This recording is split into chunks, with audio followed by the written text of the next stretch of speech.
வணக்கம் நேர்களே. FM rainbow 101.4 இன்றைய ரெயின்போ மேடை நிகழ்ச்சியில் உலக புகைப்பட தினத்தை முன்னிட்டு புகைப்பட கலைஞர், சினிமாட்டோகிராஃபர் மற்றும் பேராசிரியரான எபினேசர் அன்னதாஸ் அவர்களுடனான நேர்முகம் கேட்கலாம். வணக்கம் சார். வணக்கம். இன்றைய தினம் நீங்க எங்களோட இருக்கிறதுல ரொம்ப மகிழ்ச்சி. எனக்கும் ரொம்ப சந்தோஷம். FM ரெயின்போ நேயர்களை இதன் மூலமா நான் சந்திக்கிறதுல ரொம்ப சந்தோஷப்படுறேன். ரொம்ப நன்றி என்னை இன்வைட் பண்ணதுக்கு. ஸோ இன்றைய தலைமுறை அவர்களுக்கு எல்லாருக்குமே இந்த போட்டோகிராஃபி அப்படின்றது மேல ஒரு மிகப்பெரிய ஒரு ஆர்வம் இருக்கு. அவங்களுடைய போட்டோவை எடுத்துக்கிறதா இருக்கட்டும், இல்ல பிறரை எடுக்கிறதா இருக்கட்டும், அது ஒரு மிகவும் ஒரு இன்ட்ரெஸ்ட் ஃபேக்டரா இப்ப மாறிக்கிட்டு இருக்கு. ஸோ உங்களுக்கு இந்த புகைப்படம் அப்படின்றது மேல எப்ப ஒரு காதலோ ஒரு ஈர்ப்போ என்ன வந்துச்சு? நான் இந்த ஃபோட்டோகிராஃபி இண்டஸ்ட்ரிக்குள்ளே வரும்போது அப்போ ஃபிலிம் எராவாக இருந்துச்சு. அப்போ ஒரு ஃபிலிமை ஒரு கேமராவில் லோட் பண்ணிங்கன்னா ஒரு 36 படங்கள் தான் எடுக்க முடியும். யார் வேணால் அப்பையும் எடுக்கலாம் ஃபோட்டோ. ஒரு சின்ன பாக்ஸ் கேமரா யூஸ் பண்ணிவிட்டு ஒரு ஃபிலிம் லோட் பண்ணிவிட்டு, நீங்கள் நிறைய ஈவெண்ட்டில் கூட பார்த்துருப்பீங்க, அமெச்சூர் கேமரா மேன்ஸ் நிறைய பேர் அவங்களே ஃபோட்டோ எடுத்துப்பாங்க. நிறைய இடங்களுக்கு போகும்போது வரும்போது எடுத்துப்பாங்க ஃபோட்டோ. டூரிஸ்ட் ஸ்பாட்லாம் நீங்கள் பார்த்துருப்பீங்க, நிறைய எடுத்துருப்பாங்க. ஒரு 36 படங்கள் எடுத்த பிறகு மறுபடியும் வேறு ரோல் மாற்றணும். அப்போ அது ஒரு கொஞ்சம் எக்ஸ்பென்சிவான ஒரு ஃபீல்டாக இருந்துச்சு. அப்போது ரொம்ப ரேராக தான் கேமரா வச்சுருக்கக்கூடிய ஃபேமிலிஸோ இண்டிவிஜுவல்ஸோ இருப்பாங்க. ஸோ அந்த மாதிரியான சுச்சுவேஷனில் நான் பெருசாக கேமராலாம் ஆப்ரேட் பண்ணது கிடையாது. என்னோடய ரிலேட்டிவ்ஸ் யாராவது கேமரா கொடுத்தாங்கன்னா ரொம்ப ஆவலாக அதை வாங்கி பார்க்குறது, அது த்ரூ லென்ஸ் பார்த்து கேமரா ஃபோட்டோ எடுக்க ட்ரை பண்ணுறது, இந்த மாதிரி தான் என்னோட இது இருந்துச்சு. ஸோ நான் ஒரு 10th ஸ்டாண்டர்ட் முடிக்கும்போது என்ன கோர்ஸ் அடுத்து பண்ணலாம் அப்படின்னு யோசிக்கும்போது 12th ஃபோட்டோகிராஃபியும் சேர்ந்து படிக்கலாம், அப்படி ஒரு கோர்ஸ் இருக்குது, மேஜர் பேப்பராக நீ ஃபோட்டோகிராஃபியை படிக்கலாம், ப்ராக்டிக்கலாக ஸ்கில்டாக பண்ணலாம் அப்படின்ற மாதிரி எனக்கு எங்கள் அக்கா மூலமாக ஒரு சஜஷன் வந்துச்சு. அவங்க ரிப்போர்ட்டர், அதனால் அவங்க எனக்காக ரொம்ப யோசித்தாங்க. இவன் நல்லா ஃபோட்டோகிராஃபிலாம் நல்லா பண்ணுறான், கேமரா கொடுத்தா ரொம்ப ஆர்வமாக இருக்கான், இவனை ஏன் இதில் படிக்க வைக்கக்கூடாதுன்னு ரொம்ப யோசிச்சு என்னை அந்த ஃபீல்டில் அவங்க தான் சஜஸ்ட் பண்ணி கூப்பிட்டு போனாங்க. அந்த ஸ்கூலில் ஜாயின் பண்ணேன். It's a corporation school actually. அங்கே நான் ஜாயின் பண்ணும்போது நிறைய ஃபேமஸ் பர்சனாலிட்டிஸோட பசங்களாம் கூட அங்கே சேர்ந்து படிச்சுட்டு இருந்தாங்க. ஏன்னா தமிழ்நாட்டிலேயே ஒரு ஸ்கூலில் தான் இருந்தனால அப்படி எனக்கு ஒரு வாய்ப்பும் அங்கே கிடச்சிது. ஒரு 2 வருஷம் என்னோட ஹையர் செகண்டரியில் ஃபோட்டோகிராஃபியை என்னோட மேஜராக எடுத்து படித்தேன். வெறும் ஃபோட்டோகிராஃபி கிடையாது, அதை டெவலப் பண்ணுறது, ஃபிலிமை ப்ராசஸ் பண்ணுறது, எல்லாமே ஒரு விஷயம் ஸ்டார்ட் டு எண்ட். இங்கே தான் என்னோட அந்த பேஷன் டுவர்ட்ஸ் ஃபோட்டோகிராஃபி ஸ்டார்ட் ஆச்சு. அப்போ இப்போ இருக்கிற மாதிரியான ஒரு மொபைல் ஃபோன் டெக்னாலஜியோ, இப்போ கேமராலாம் ரொம்ப சீப்பாக ஒரு 50,000 இருந்தால் நீங்கள் ஒரு செமி ப்ரொஃபஷனல் கேமரா வாங்கிடலாம் இப்போ. அப்போ அந்த மாதிரி சுச்சுவேஷன்லாம் கிடையாது. கேமரா ஒரு 20,000 ரூபாய்க்கு வாங்கினாலும் நீங்கள் அந்த ஃபிலிமுக்கு செலவு பண்ணுறது ரொம்ப அதிகமாக இருந்துச்சு. ஃபிலிம் வாங்குறது, அதுக்கப்புறம் டெவலப் பண்ணுறது, அப்புறம் பிரிண்ட் போடுறது, பெருசாக பப்ளிசிட்டி பண்ணுறதுக்கான பிளாட்ஃபார்ம்ஸும் அப்போல்லாம் கிடையாது. நாங்கள் ஏதாவது ஒரு எக்ஸிபிஷனுக்கோ இல்லை ஏதாவது ஒரு காம்படிஷனுக்கோ எங்களோட ஹார்ட் காப்பி ஃபோட்டோவை கொரியரில் அனுப்பிச்சா அது செலக்ட் ஆச்சுன்னா எங்களுக்கு அதிலேருந்து ஒரு ரெக்கக்னேஷன் கிடைக்கும். இப்போ இருக்கிற மாதிரி நீங்கள் எப்படி மொபைலில் எடுத்துகிட்டு அப்படி அனுப்புறது அந்த மாதிரிலாம் அப்போ கிடையாது. ஸோ அந்த மாதிரியான காலகட்டத்தில் நாங்கள் அந்த ஃபோட்டோகிராஃபியை ரொம்ப அந்த டெக்னாலஜி பேஸ்டாக படிக்கவும் ஆர்டிஸ்டிக் பேஸ்டாகவும் படிக்கவும் எங்களுக்கு அந்த நேரத்தில் ரொம்ப ஹெல்ப்ஃபுல்லாக இருந்துச்சு. அதுதான் இப்போ வரைக்கும் எங்களுக்கு கேரி பண்ணி கொண்டு போகுது. 2002 ஃபிலிம் எல்லாமே முடிஞ்சிருச்சு, ஃபுல்லாக டிஜிட்டலாக மாறிடுச்சு. ஸோ அந்த காலகட்டத்தில் அது நான் படித்து வந்தப்போ சேஞ்ச் ஓவர் டிஜிட்டல் ஆனாலும் அதையும் அடாப்ட் பண்ணிக்கிறதுக்கு எங்களால் குயிக்காக முடிஞ்சுது. அதை அப்படியே கேரி ஃபார்வர்ட் பண்ணி அதை ஒரு ப்ரொஃபஷனலாகவும் எடுக்க முடிஞ்சுது, பேஷனாகவும் இன்னைக்கு வரைக்கும் கண்டினியூ பண்ணிட்டு இருக்க முடியுது. நம்ம படித்ததை நெக்ஸ்ட் ஜென்ரேஷன் கொண்டு போகணுன்ற ஒரே ரீசனுக்காக அதை ஒரு டீச்சிங் ஃபீல்டில் நான் கொண்டு போகிறதுக்கு எனக்கு அது ஒரு பெரிய ஒரு பாலமாக அமைஞ்சது. ரொம்ப அழகாக சொன்னீங்க சார். ஸோ இப்போ நீங்கள் சொன்னீங்க இல்லையா, அப்போ இந்த பிளாக் அண்ட் ஒயிட் இதில் இருந்துச்சு, ரோல் லேயராக இருந்துச்சு, இதெல்லாம் இருக்குது. ஸோ அப்போயும் இப்போயும் என்ன மிகப்பெரிய ஒரு வித்தியாசம் இருக்குது அப்படின்னு நீங்கள் பார்க்குறீங்க? இப்போ எல்லார் மைண்ட்லையும் எப்படி இருக்குன்னா, யார் வேணால் ஃபோட்டோகிராஃபர் ஆகிடலாம். நான் ஒரு நல்ல ஒரு விலையுயர்ந்த ஃபோன் வச்சுருக்கேன், அந்த ஃபோனில் நல்ல குவாலிட்டியான கேமரா இருக்குது, நான் ஃபோட்டோகிராஃபர் ஆகிடலாம். இப்போ இருக்கிற ப்ளஸ் என்ன அப்படின்னா, அதுவே மைனஸும் கூட. நான் அப்புறம் சொல்கிறேன் அது என்ன மைனஸ்ன்னு. ப்ளஸ் என்னன்னா, ஒரு ஃபோட்டோ எடுத்துட்டா உடனே பார்த்துடலாம் நீங்கள் அந்த ஃபோட்டோ எப்படி இருக்குது அப்படின்னுட்டு. அது நல்லா இல்லைன்னா மறுபடியும் எடுத்துடலாம். மறுபடியும் வேறு ஆங்கிள் எடுக்கிறதோ இல்லை கொஞ்சம் பிரைட்னஸ் ஏற்றி எடுக்கிறதோ எல்லாமே பாசிபிள் இப்போ. அப்போ அப்படி கிடையாது. உங்களுக்கு எப்போ நீங்கள் எடுத்த ஃபோட்டோவை நீங்கள் பார்க்க முடியும்னா, அந்த ஃபிலிம் டெவலப் பண்ணி ஒரு பேசிக் பிரிண்ட் போட்ட பிறகுதான் உங்களுக்கு தெரியுது. அட்லீஸ்ட் சில ஃபோட்டோகிராஃபர்ஸ்லாம் அந்த ஃபிலிமை பார்த்தே டிசைட் பண்ணிடுவாங்க, கரெக்டாக வந்திருக்கு, ஃபோக்கஸ் கரெக்டாக இருக்குது, டென்சிட்டி கரெக்டாக இருக்குது, அப்படியெல்லாம் பேசுவாங்க டெக்னிக்கலாக. இப்போ அப்படி கிடையாது. நீங்கள் ஒரு ஃபோட்டோ எடுத்துகிட்டு 2வது ஃபோட்டோ எடுக்கிறதுக்கு முன்னாடியே ஃபோட்டோ நம்பர் 1A எடுத்துக்கலாம். 1A 1B கூட எடுக்கலாம், ரீடேக் பண்ணிக்கிட்டே இருக்கலாம் எத்தனை வேணாலும். அப்போ அப்படி கிடையாது. ஸோ அதுக்கும் இதுக்கும் என்ன டிஃப்ரென்ஸ் அப்படின்னு வரும்போது நான் ஃபஸ்ட்டே சொன்னேன், இப்போ இருக்கிற ஒரு மைனஸும் இருக்குது. இப்போ வந்து டேட்டாலாம் வந்து ரொம்ப ஈஸியாக ஸ்டோர் பண்ணிக்கிற மாதிரியான டிவைஸ்லாம் வந்துட்டனால நீங்கள் வந்து 1000 ஃபோட்டோ கூட ஒரு ஃபோனில் வச்சுக்கலாம், 10,000 ஃபோட்டோ கூட ஒரு ஃபோனில் வச்சுக்கலாம். அப்போ வெறும் 36 படம் தான் எடுக்க முடியும். அந்த 36 படத்தையும் பர்ஃபெக்டாக எடுக்கும் போதே அங்கே ஒரு சேலஞ்ச் இருந்துச்சு. அங்கே அதுக்கான ஒரு திட்டமிடுதல் இருந்துச்சு. ஒரு ஃப்ரேம் பண்ணாலும் அதை பர்ஃபெக்டாக ஃப்ரேம் பண்ணணும். என்னால் இமீடியட்டாக பார்க்க முடியாது, நான் என்ன ஃப்ரேம் பண்ணியிருக்கேன்னு பார்க்க முடியாது, என்ன அவுட்புட் வந்திருக்குன்னு பார்க்க முடியாது. அது வந்து ரொம்ப இன்ட்ரெஸ்டிங்கான ஒரு சேலஞ்ச். அது வந்து ஆல்மோஸ்ட் லைக் ஒரு குழந்தை பிறந்து கையில் எடுக்கிறது எப்படி இருக்கும் அதே மாதிரி தான் ஒவ்வொரு வாட்டியும் நாங்கள் ஃபிலிம் ரோலை டெவலப் பண்ணி அதை பார்க்கும்போது என்னோட ஃபோட்டோ நல்லா வந்திருக்கு. இது நாட் ஒன்லி ஃபார் ஃபோட்டோகிராஃபி, பெரிய பெரிய சினிமாட்டோகிராஃபர்ஸ் அந்த காலத்தில் படங்கள் எடுக்கும்போது கூட இதே மாதிரி தான் அவங்க ஒவ்வொரு மாதமும் ஒரு 10 மாதம் குழந்தைய பெற்றெடுக்கிற மாதிரியான ஒரு சுச்சுவேஷனுக்குள்ளே தான் போய் வருவாங்க. அந்த படம் முடிக்கிறதுக்குள்ளே அவங்களுக்கு அப்படி ஒரு இது இருக்கும். ஓகே, ஸோ இப்போ ரொம்ப அழகாக அந்த டிஜிட்டலைசேஷன் உலகத்தில் இந்த ஃபோட்டோகிராஃபி எப்படி இருக்குது அப்படின்றத பார்த்தோம். ஸோ ஃபோட்டோகிராஃபியில் என்னென்ன மாதிரியான ஜானர்ஸ்லாம் இருக்குது சார்? ஏன்னா புகைப்படங்கள்லேயே நிறைய விதங்கள் இருக்குது, நிறைய முறைகள் இருக்குது. ஸோ அதில் என்னென்ன ஜானர்ஸ் இருக்குது, அதோடைய தனித்துவம் என்ன அப்படின்றத சொல்லுங்கள். இந்த ஜானர்ஸ்ன்றது பார்த்தீங்கன்னா இது வந்து அந்த காலத்துலேருந்தே இருக்குது. அது கேட்டகரைஸ் பண்ணிட்டாங்க.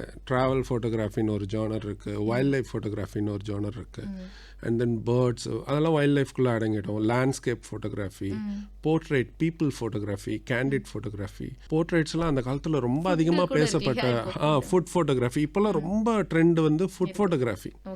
அந்த காலத்துலேருந்து இது எல்லாமே இருக்குது. அந்த காலத்தில் மீடியம் ஆஃப் எக்ஸ்பிரஷன் வந்து ரொம்ப கம்மி.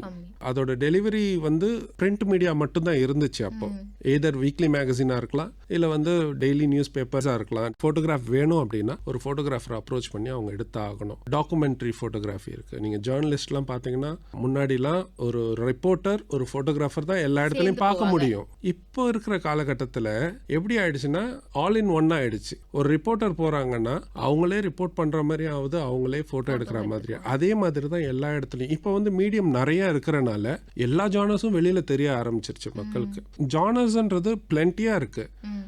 அதை சூஸ் பண்ணுறதும் ரொம்ப வைஸாக சூஸ் பண்ணணும். எனக்கு வந்து நிறைய ட்ராவல் ஃபோட்டோகிராஃபி ரொம்ப பிடிக்கும். நான் வந்து என்னோட ஸ்டூடெண்ட்ஸ் எல்லாம் நிறைய ட்ராவல் ஃபோட்டோகிராஃபி கூட்டு போவேன், various place across the India கூட்டு போவேன். ஸோ அங்கே வந்து பார்த்தீங்கன்னா ஒரு டிஃப்ரெண்ட்டான கல்ச்சரை நீங்கள் லேர்ன் பண்ணிக்கலாம். ஃபோட்டோகிராஃபி ஏதோ ஒரு ஃபோட்டோ வந்து நான் எடுத்துட்டேன், ஒரு சுச்சுவேஷனை நான் ஃப்ரீஸ் பண்ணிட்டேன், ஒரு நிகழ்வை வந்து கேப்சர் பண்ணிட்டேன், அது மட்டும் கிடையாது. நீங்கள் வந்து ஒரு கதை சொல்லணும் ஒரு ஃபோட்டோகிராஃப் மூலமாக. அது என்ன ஜானராக வேணா இருக்கட்டும், அது ஒரு வைல்ட் லைஃபாக இருக்கட்டும். நீங்கள் ஒரு டைகரை ஃபோட்டோ எடுக்கிறீங்கன்னா அது டைகர்னு எல்லாருக்கும் தெரியும், பட் உங்களோட ஃபோட்டோலேருந்து நீங்கள் என்ன கதை சொல்ல வர்றீங்க. ஸோ அந்த மாதிரியான ஒரு ஆங்கிள் சூஸ் பண்ணுறதா இருக்கட்டும், அந்த மாதிரியான ஒரு ஃப்ரேம் நீங்கள் வைக்கிறதா இருக்கட்டும், ஒரு ஆக்ஷனை ஃப்ரீஸ் பண்ணுறதா இருக்கட்டும், இதெல்லாம் சைமல்டேனியஸாக ஸ்பான்டேனியஸாக பண்ணணும். எல்லாமே அந்த கதை சொல்கிறதுக்காக செய்கிறதா இருக்கணும், எந்த ஜானராக இருந்தாலும். ஸோ இப்போ வந்து நிறைய தேவைகள் இருக்குது. ஒரு ரெஸ்டாரண்ட் வந்து ஒரு ஃபுட் ஃபோட்டோகிராஃபி வேணும், நிறைய ஆன்லைன் ஆப்லலாம் போஸ்ட் பண்ணணும் அப்படின்னா அவங்களுக்கு பிளென்டி ஆஃப் ஃபோட்டோகிராஃப்ஸ் தேவைப்படுது. அதை எடுத்தால் தான் அவங்களால போஸ்ட் பண்ண முடியும், அது மூலமாக அவங்களோட வருமானம் ஏற்ற முடியும். அதுக்கு அவங்களுக்கு ஒரு ஃபோட்டோகிராஃபர் வேணும். அங்கே ஃபுட் ஃபோட்டோகிராஃபி இண்டஸ்ட்ரி ரொம்ப ஹியூஜ் ஆகிட்டு இருக்கு. ஸோ இந்த மாதிரி ஜானர்ஸ் வந்து நிறையா இருக்குது. சில ஜானர்ஸ் ப்ரொஃபஷனலாக பண்ணக்கூடிய ஒரு வருமானத்தை ஏற்றக்கூடிய ஜானர்ஸ், சில ஜானர்ஸ் வந்து பேஷனாக பண்ணக்கூடிய ஒரு ஆசைக்காக டிராவல் பண்ணுறது, அந்த மாதிரியான ஜானர்ஸும் நிறையா இருக்குது. ஸோ ரொம்ப அழகான நிறைய விஷயங்கள் தொடர்ந்து பேசிட்டே இருக்கும். இன்றைய ரெயின்போ மேடை நிகழ்ச்சியில் உலக புகைப்பட தினத்தை ஒட்டி புகைப்பட கலைஞர், ஒளிப்பதிவாளர் மற்றும் பேராசிரியரான எபினேசர் அவர்களுடன் ஒரு சிறிய இடைவேளைக்கு பிறகு நிகழ்ச்சி தொடரும்.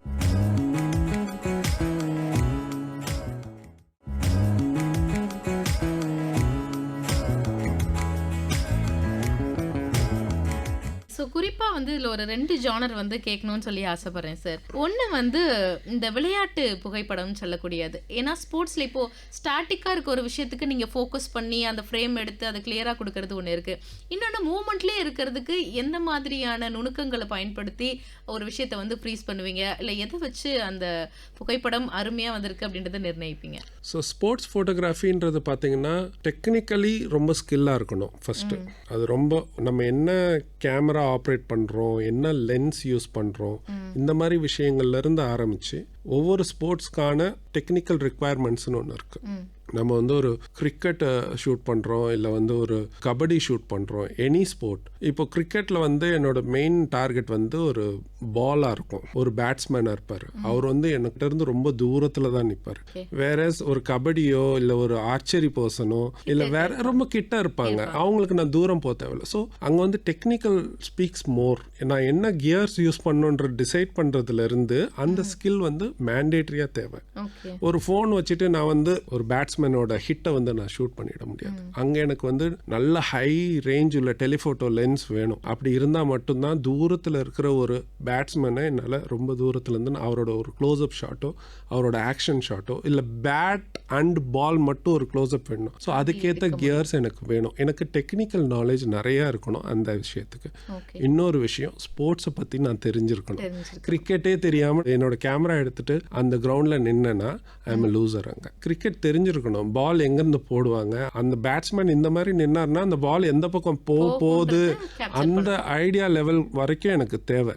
அப்படி இருந்தால் மட்டும்தான் அந்த ஸ்பான்டேனியஸ் ஆக்ஷன்ஸை வந்து நான் மிஸ் பண்ணாமல் எடுக்க முடியும். நிறைய வந்து பெஸ்ட்டு ஃபோட்டோகிராஃப்ஸ் நம்ம பார்த்துருப்போம். பெரிய பெரிய பிளேயர்ஸோட ஃபோட்டோஸ்லாம் செலிப்ரேட் பண்ணுற மாதிரியான ஃபோட்டோஸ்லாம் நிறைய இருக்குது. எப்படி அதெல்லாம் எடுத்தாங்க அப்படின்னா டெக்னிக்கல் நாலேஜ் இருக்கணும், அங்கே உள்ள அந்த ஸ்போர்ட்ஸ் நாலேஜ் இருந்தால் மட்டும்தான் ரெண்டையும் அவங்க கம்பைன் பண்ணி ஒரு நல்ல ஃபோட்டோகிராஃப் அவங்களால கொடுக்க முடியும். ஓகே, ஸோ இதை ஒட்டி இருக்கக்கூடிய ஒரு விஷயம் இன்னொன்று நைட் ஃபோட்டோகிராஃபி அப்படின்னு சொல்லி இருக்குல்ல சார். ரொம்ப அழகான சில புகைப்படங்களை வந்து இரவில் எடுக்கிறதுக்கு இப்போ எப்படி அந்த லைட்டிங் எப்படி நீங்கள் நிர்ணயிப்பீங்க, இல்லை எந்த மாதிரியான சூழல் வந்து முடிவு பண்ணுது அந்த புகைப்படத்திற்கு? அதுக்கு பேர் ஆஸ்ட்ரோ ஃபோட்டோகிராஃபின்னு சொல்லுவாங்க. நைட் ஸ்கைஸை எடுக்கிறது ஒரு விஷயங்கள் இருக்கு, நைட் சிட்டியை எடுக்கிறதுன்னு ஒரு விஷயம் இருக்கு, நைட் ஸ்கேப்ஸ்ன்னு சொல்லுவாங்க அதுக்கு.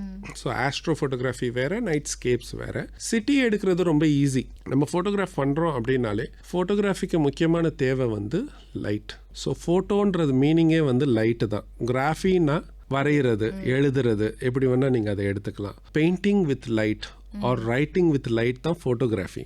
ஸோ லைட்டு தான் மேண்டேட்ரின்னு வரும்போது ஒரு நைட் ஸ்கேப்பில் வந்து உங்களோட அவைலபிள் லைட்டுன்னு பார்த்தீங்கன்னா ஒரு ஸ்ட்ரீட் லைட்டாக இருக்கலாம், இல்லை ஏதாவது வெஹிக்கிள் மூவிங் அதோட ஹெட் லைட்ஸோ இல்லை பிரேக் லைட்ஸோ இந்த மாதிரி விஷயங்கள் தான் இருக்கும். ஸோ இதை வந்து பார்த்தீங்கன்னா ஃபோட்டோகிராஃபியில் வந்து ரொம்ப முக்கியமாக ப்ளே பண்ணுற 3 விஷயம் இருக்குது. ஒரு கேமராவோட சென்சிட்டிவிட்டி சொல்லுவோம், ஒரு கேமரா எவ்வளோ நேரம் அந்த லைட்டை உள்ளே அலோவ் பண்ணணும் அப்படின்ற ஒரு விஷயம் சொல்லுவோம், ஒரு கேமரா எவ்வளோ அமௌண்ட் ஆஃப் லைட்டை உள்ளே அலோவ் பண்ணணும். இந்த 3 விஷயம் ரொம்ப முக்கியம். நீங்கள் அமௌண்ட் ஆஃப் லைட்டை டிசைட் பண்ணும்போது நைட் நேரத்தில் அது எவ்வளோ நீங்கள் அமௌண்ட் அவைலபிள் இருக்கோ அவ்வளவுதான். அந்த ஸ்ட்ரீட் லைட்டுக்கு என்ன அமௌண்ட் இருக்கோ அவ்வளோதான். பட் எவ்வளோ நேரன்றதை நீங்கள் டிசைட் பண்ணலாம். சென்சிட்டிவிட்டின்றது கேமராவோட ரேஞ்சை பொறுத்து. சில கேமராக்கு அதிகமான சென்சிட்டிவிட்டி இருக்கும், சில கேமரா கம்மியான சென்சிட்டிவிட்டி இருக்கும். பட் நீங்கள் அதிக நேரம் அந்த லைட்டை வந்து அந்த கேமராக்கு அலோவ் பண்ணும்போது என்ன ஆகும்னா நீங்கள் வந்து ட்ராவலிங் ஆஃப் லைட்ஸை நீங்கள் பார்க்கலாம் ஃபோட்டோகிராஃபில். எஸ், ரொம்ப அழகாக சொன்னீங்க சார். இப்போ நீங்கள் சொல்ல மாதிரி நிறைய யங்ஸ்டர்ஸ் வந்து புகைப்படங்கள் எடுக்கிறாங்க. நிறைய காலேஜஸ்லலாம் கூட பார்த்தோம்னா இப்போ வந்து ஃபோட்டோகிராஃபி கான்டெஸ்ட் அப்படின்ற மாதிரியான சில விஷயங்களுமே வந்து வச்சுட்டு இருக்காங்க. ஸோ இப்போ ஒரு சாதாரணமாக இருக்கக்கூடிய ஒரு இளைஞரோ இல்லை ஒரு யூத் எடுத்துக்கோங்களேன், அவங்களோட ஃபோட்டோகிராஃபி வந்து ஒரு போர்ட்ஃபோலியோவாக கிரியேட் பண்ணி எங்கேயாவது அனுப்பணும் அப்படின்னு சொன்னால் எந்த மாதிரியான விஷயங்கள்ல அவங்க கவனம் செலுத்தணும், எப்படி ஒரு போர்ட்ஃபோலியோவை ரெடி பண்ணுறது சார்? ஓகே, இப்போது இந்த ஃபோட்டோகிராஃபியை சூஸ் பண்ணுறவங்க மோஸ்ட்லி யாராக இருப்பாங்கன்னா ஒரு மீடியா ஸ்டூடெண்ட்டாக இருக்கலாம், இல்லை any department student, any domain படிக்கிற ஸ்டூடெண்ட்ஸாக ஃபோட்டோகிராஃபியை ஒரு பேஷனை கூட எடுத்துப்பாங்க. நான் இதில் வந்து கொஞ்சம் இன்ட்ரெஸ்ட் இருக்குது, நான் அதில் கொஞ்சம் பண்ணணும் அப்படின்னு நினைப்பாங்க. போர்ட்ஃபோலியோ யாருக்கு தேவைப்படும் அப்படின்னா இதை வச்சு நான் ஒரு நெக்ஸ்ட் லெவல் போகணும். நான் வந்து ஒரு ஜானர் சூஸ் பண்ணியிருக்கேன், அந்த ஜானரில் வந்து நான் ஒரு ஹண்ட்ரட்ஸ் ஆஃப் பெஸ்ட் பிக்சர்ஸ் நான் வச்சுருக்கேன், இதை நான் என்ன பண்ண போகிறேன்? அது வந்து நிறைய பேருக்கு ஒரு கேள்வி. இப்போ வந்து மோஸ்ட்லி இந்த சோஷியல் மீடியாவில் வந்து இமீடியட்டாக போஸ்ட் பண்ணிடுறாங்க, அதனால அதோட வேல்யூ வந்து குறைஞ்சிருது ரொம்ப. சோஷியல் மீடியாவில் போஸ்ட் பண்ணுற தப்புன்னு சொல்ல முடியாது, அது அவங்களை என்கரேஜ் பண்ணும், அது ஒரு ஆஸ்பெக்ட் இருக்கு. பட் சோஷியல் மீடியாவில் நீங்கள் போடுறதுனால உங்களோட பெஸ்ட் பிக்சர்ஸ் எல்லாத்தோட வேல்யூஸ் வந்து குறைஞ்சிருது. ஏன்னா இட் இஸ் ஆல்ரெடி பப்ளிஷ்டுன்ற மாதிரி ஆயிடுது. ஸோ நீங்கள் அன்பப்ளிஷ்டாக வச்சுருக்கீங்க, நீங்கள் ஒரு போர்ட்ஃபோலியோ பண்ண போகிறீங்க, ஒரு பர்டிகுலர் ஆடியன்ஸுக்கு மட்டும்தான் உங்களோட ஒர்க்ஸை காட்ட போகிறீங்க. அது வந்து ஒரு காம்படிஷனாக இருக்கலாம், இல்லை வந்து ஒரு ஜூரி பேனலுக்கு நீங்கள் சென்ட் பண்ணுறீங்க, ஒரு செலெக்ஷன் கமிட்டிக்கு, அந்த மாதிரி விஷயங்களாக இருக்கலாம். இல்லை வந்து இந்த வருஷத்துக்கான ஒரு ஆனுவல் மேகசின் அதுக்கான கவர் ஃபோட்டோ தேடுறாங்க இந்த பர்டிகுலர் ஜானரில், அதோட செலெக்ஷனுக்கு நீங்கள் இந்த மாதிரி நீங்கள் செலக்டிவாக பண்ணும்போது அதோட ரீச் வந்து வேறு மாதிரி இருக்கும். போர்ட்ஃபோலியோன்றது ஒரு ரொம்ப நல்ல விஷயம். நிறைய ஆன்லைன் டூல்ஸ் இருக்கு. இப்போ you can create a physical ஆல்பமா நீங்க கையில வச்சுக்கலாம். அழகா டிசைன் பண்ணி பிரிண்ட் பண்ணி எங்க நீங்க கொண்டு போனாலும், வேலை தேட போறீங்க, ஒரு பெரிய போட்டோகிராஃபருக்கு அசிஸ்டண்டா போறீங்க, ஒரு பெரிய சினிமாட்டோகிராஃபர் கிட்ட உங்களோட ஒர்க்ஸை காமிச்சு அவங்ககிட்ட வேலை கத்துக்க போறீங்க அப்படின்னா you can carry an album. அந்த போட்டோஸ் வந்து கதை சொல்லணும், அது வெறும் போட்டோகிராஃபா இருக்கக்கூடாது. அப்படி கன்வே ஆச்சு அப்படின்னா அந்த போட்டோகிராஃப் ஆல்பம் மூலமா நீங்க வந்து ஒரு நெக்ஸ்ட் லெவல் போகலாம். இப்போ மோஸ்ட்லி எல்லாரும் ஆன்லைன் லிங்காக தான் கேட்குறாங்க. மேக்ஸிமம் ஆன்லைனாக நீங்கள் க்ரியேட் பண்ணிவிட்டு ஒரு லிங்க் அமிச்சிங்கன்னா அவங்க அதை பார்த்துட்டு உங்களுக்கு வந்து அதுலேயே ரிப்ளை கொடுப்பாங்க, அதுலேயே வந்து ஸ்பெசிஃபிக்காக கமெண்ட்ஸ் கொடுக்கலாம். அந்த மாதிரிலாம் இப்போ நிறைய பிளாட்ஃபார்ம்ஸ் வந்துடுச்சு. அந்த மாதிரி யூஸ் பண்ணிவிட்டு உங்களோட போர்ட்ஃபோலியோ நீங்கள் க்ரியேட் பண்ணி ஸ்பெசிஃபிக்கான ஆடியன்ஸ்க்கு நீங்கள் ஷேர் பண்ணலாம். ஸோ இன்னைக்கு இந்த பிளாக் அண்ட் ஒயிட் புகைப்படங்கள் அப்படின்றதற்கான ஒரு அறிமுகமே இல்லாமல் போயிடுச்சு. ஃபர்ஸ்டெல்லாம் வந்து எல்லாமே பிளாக் அண்ட் ஒயிட்டில் தான் இருந்துச்சு. இன்னைக்கு நிறைய விஷயங்கள் வந்துடுச்சு. ஆனால் இப்போ திரும்ப கோயிங் பேக் டு த ட்ரெண்ட்னு சொல்லிட்டு நிறைய பேர் black and white photos prefer பண்ணுறாங்கன்ற மாதிரி இருக்கு. அதை பற்றி என்ன நினைக்கிறீங்க சார்? ஸோ இப்போ இருக்கிற கரண்ட் ஜென்ரேஷன் என்ன பண்ணுறாங்கன்னா ஸ்டடி பண்ணுறாங்க.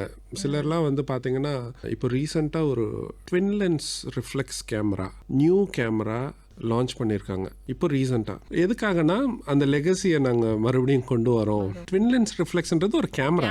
இப்போ எஸ்எல்ஆர் சொல்கிறாங்க இல்லையா, எஸ்எல்ஆர் கேமரா அது மாதிரி டிஎல்ஆர் கேமரா. அது twin lens reflex camera, single lens reflex camera அதுக்கப்புறம் வந்தது. ஸோ ஒரு மிகப்பெரிய பிராண்ட் அவன் என்ன பண்ணுறான்னா ட்வின் லென்ஸ் ரிஃப்ளெக்ஸ் கேமராவை மறுபடியும் கொண்டு வரான். ஏன்னா நிறைய எந்தூசியாசிஸ்ட் வந்துட்டாங்க going back to the trend.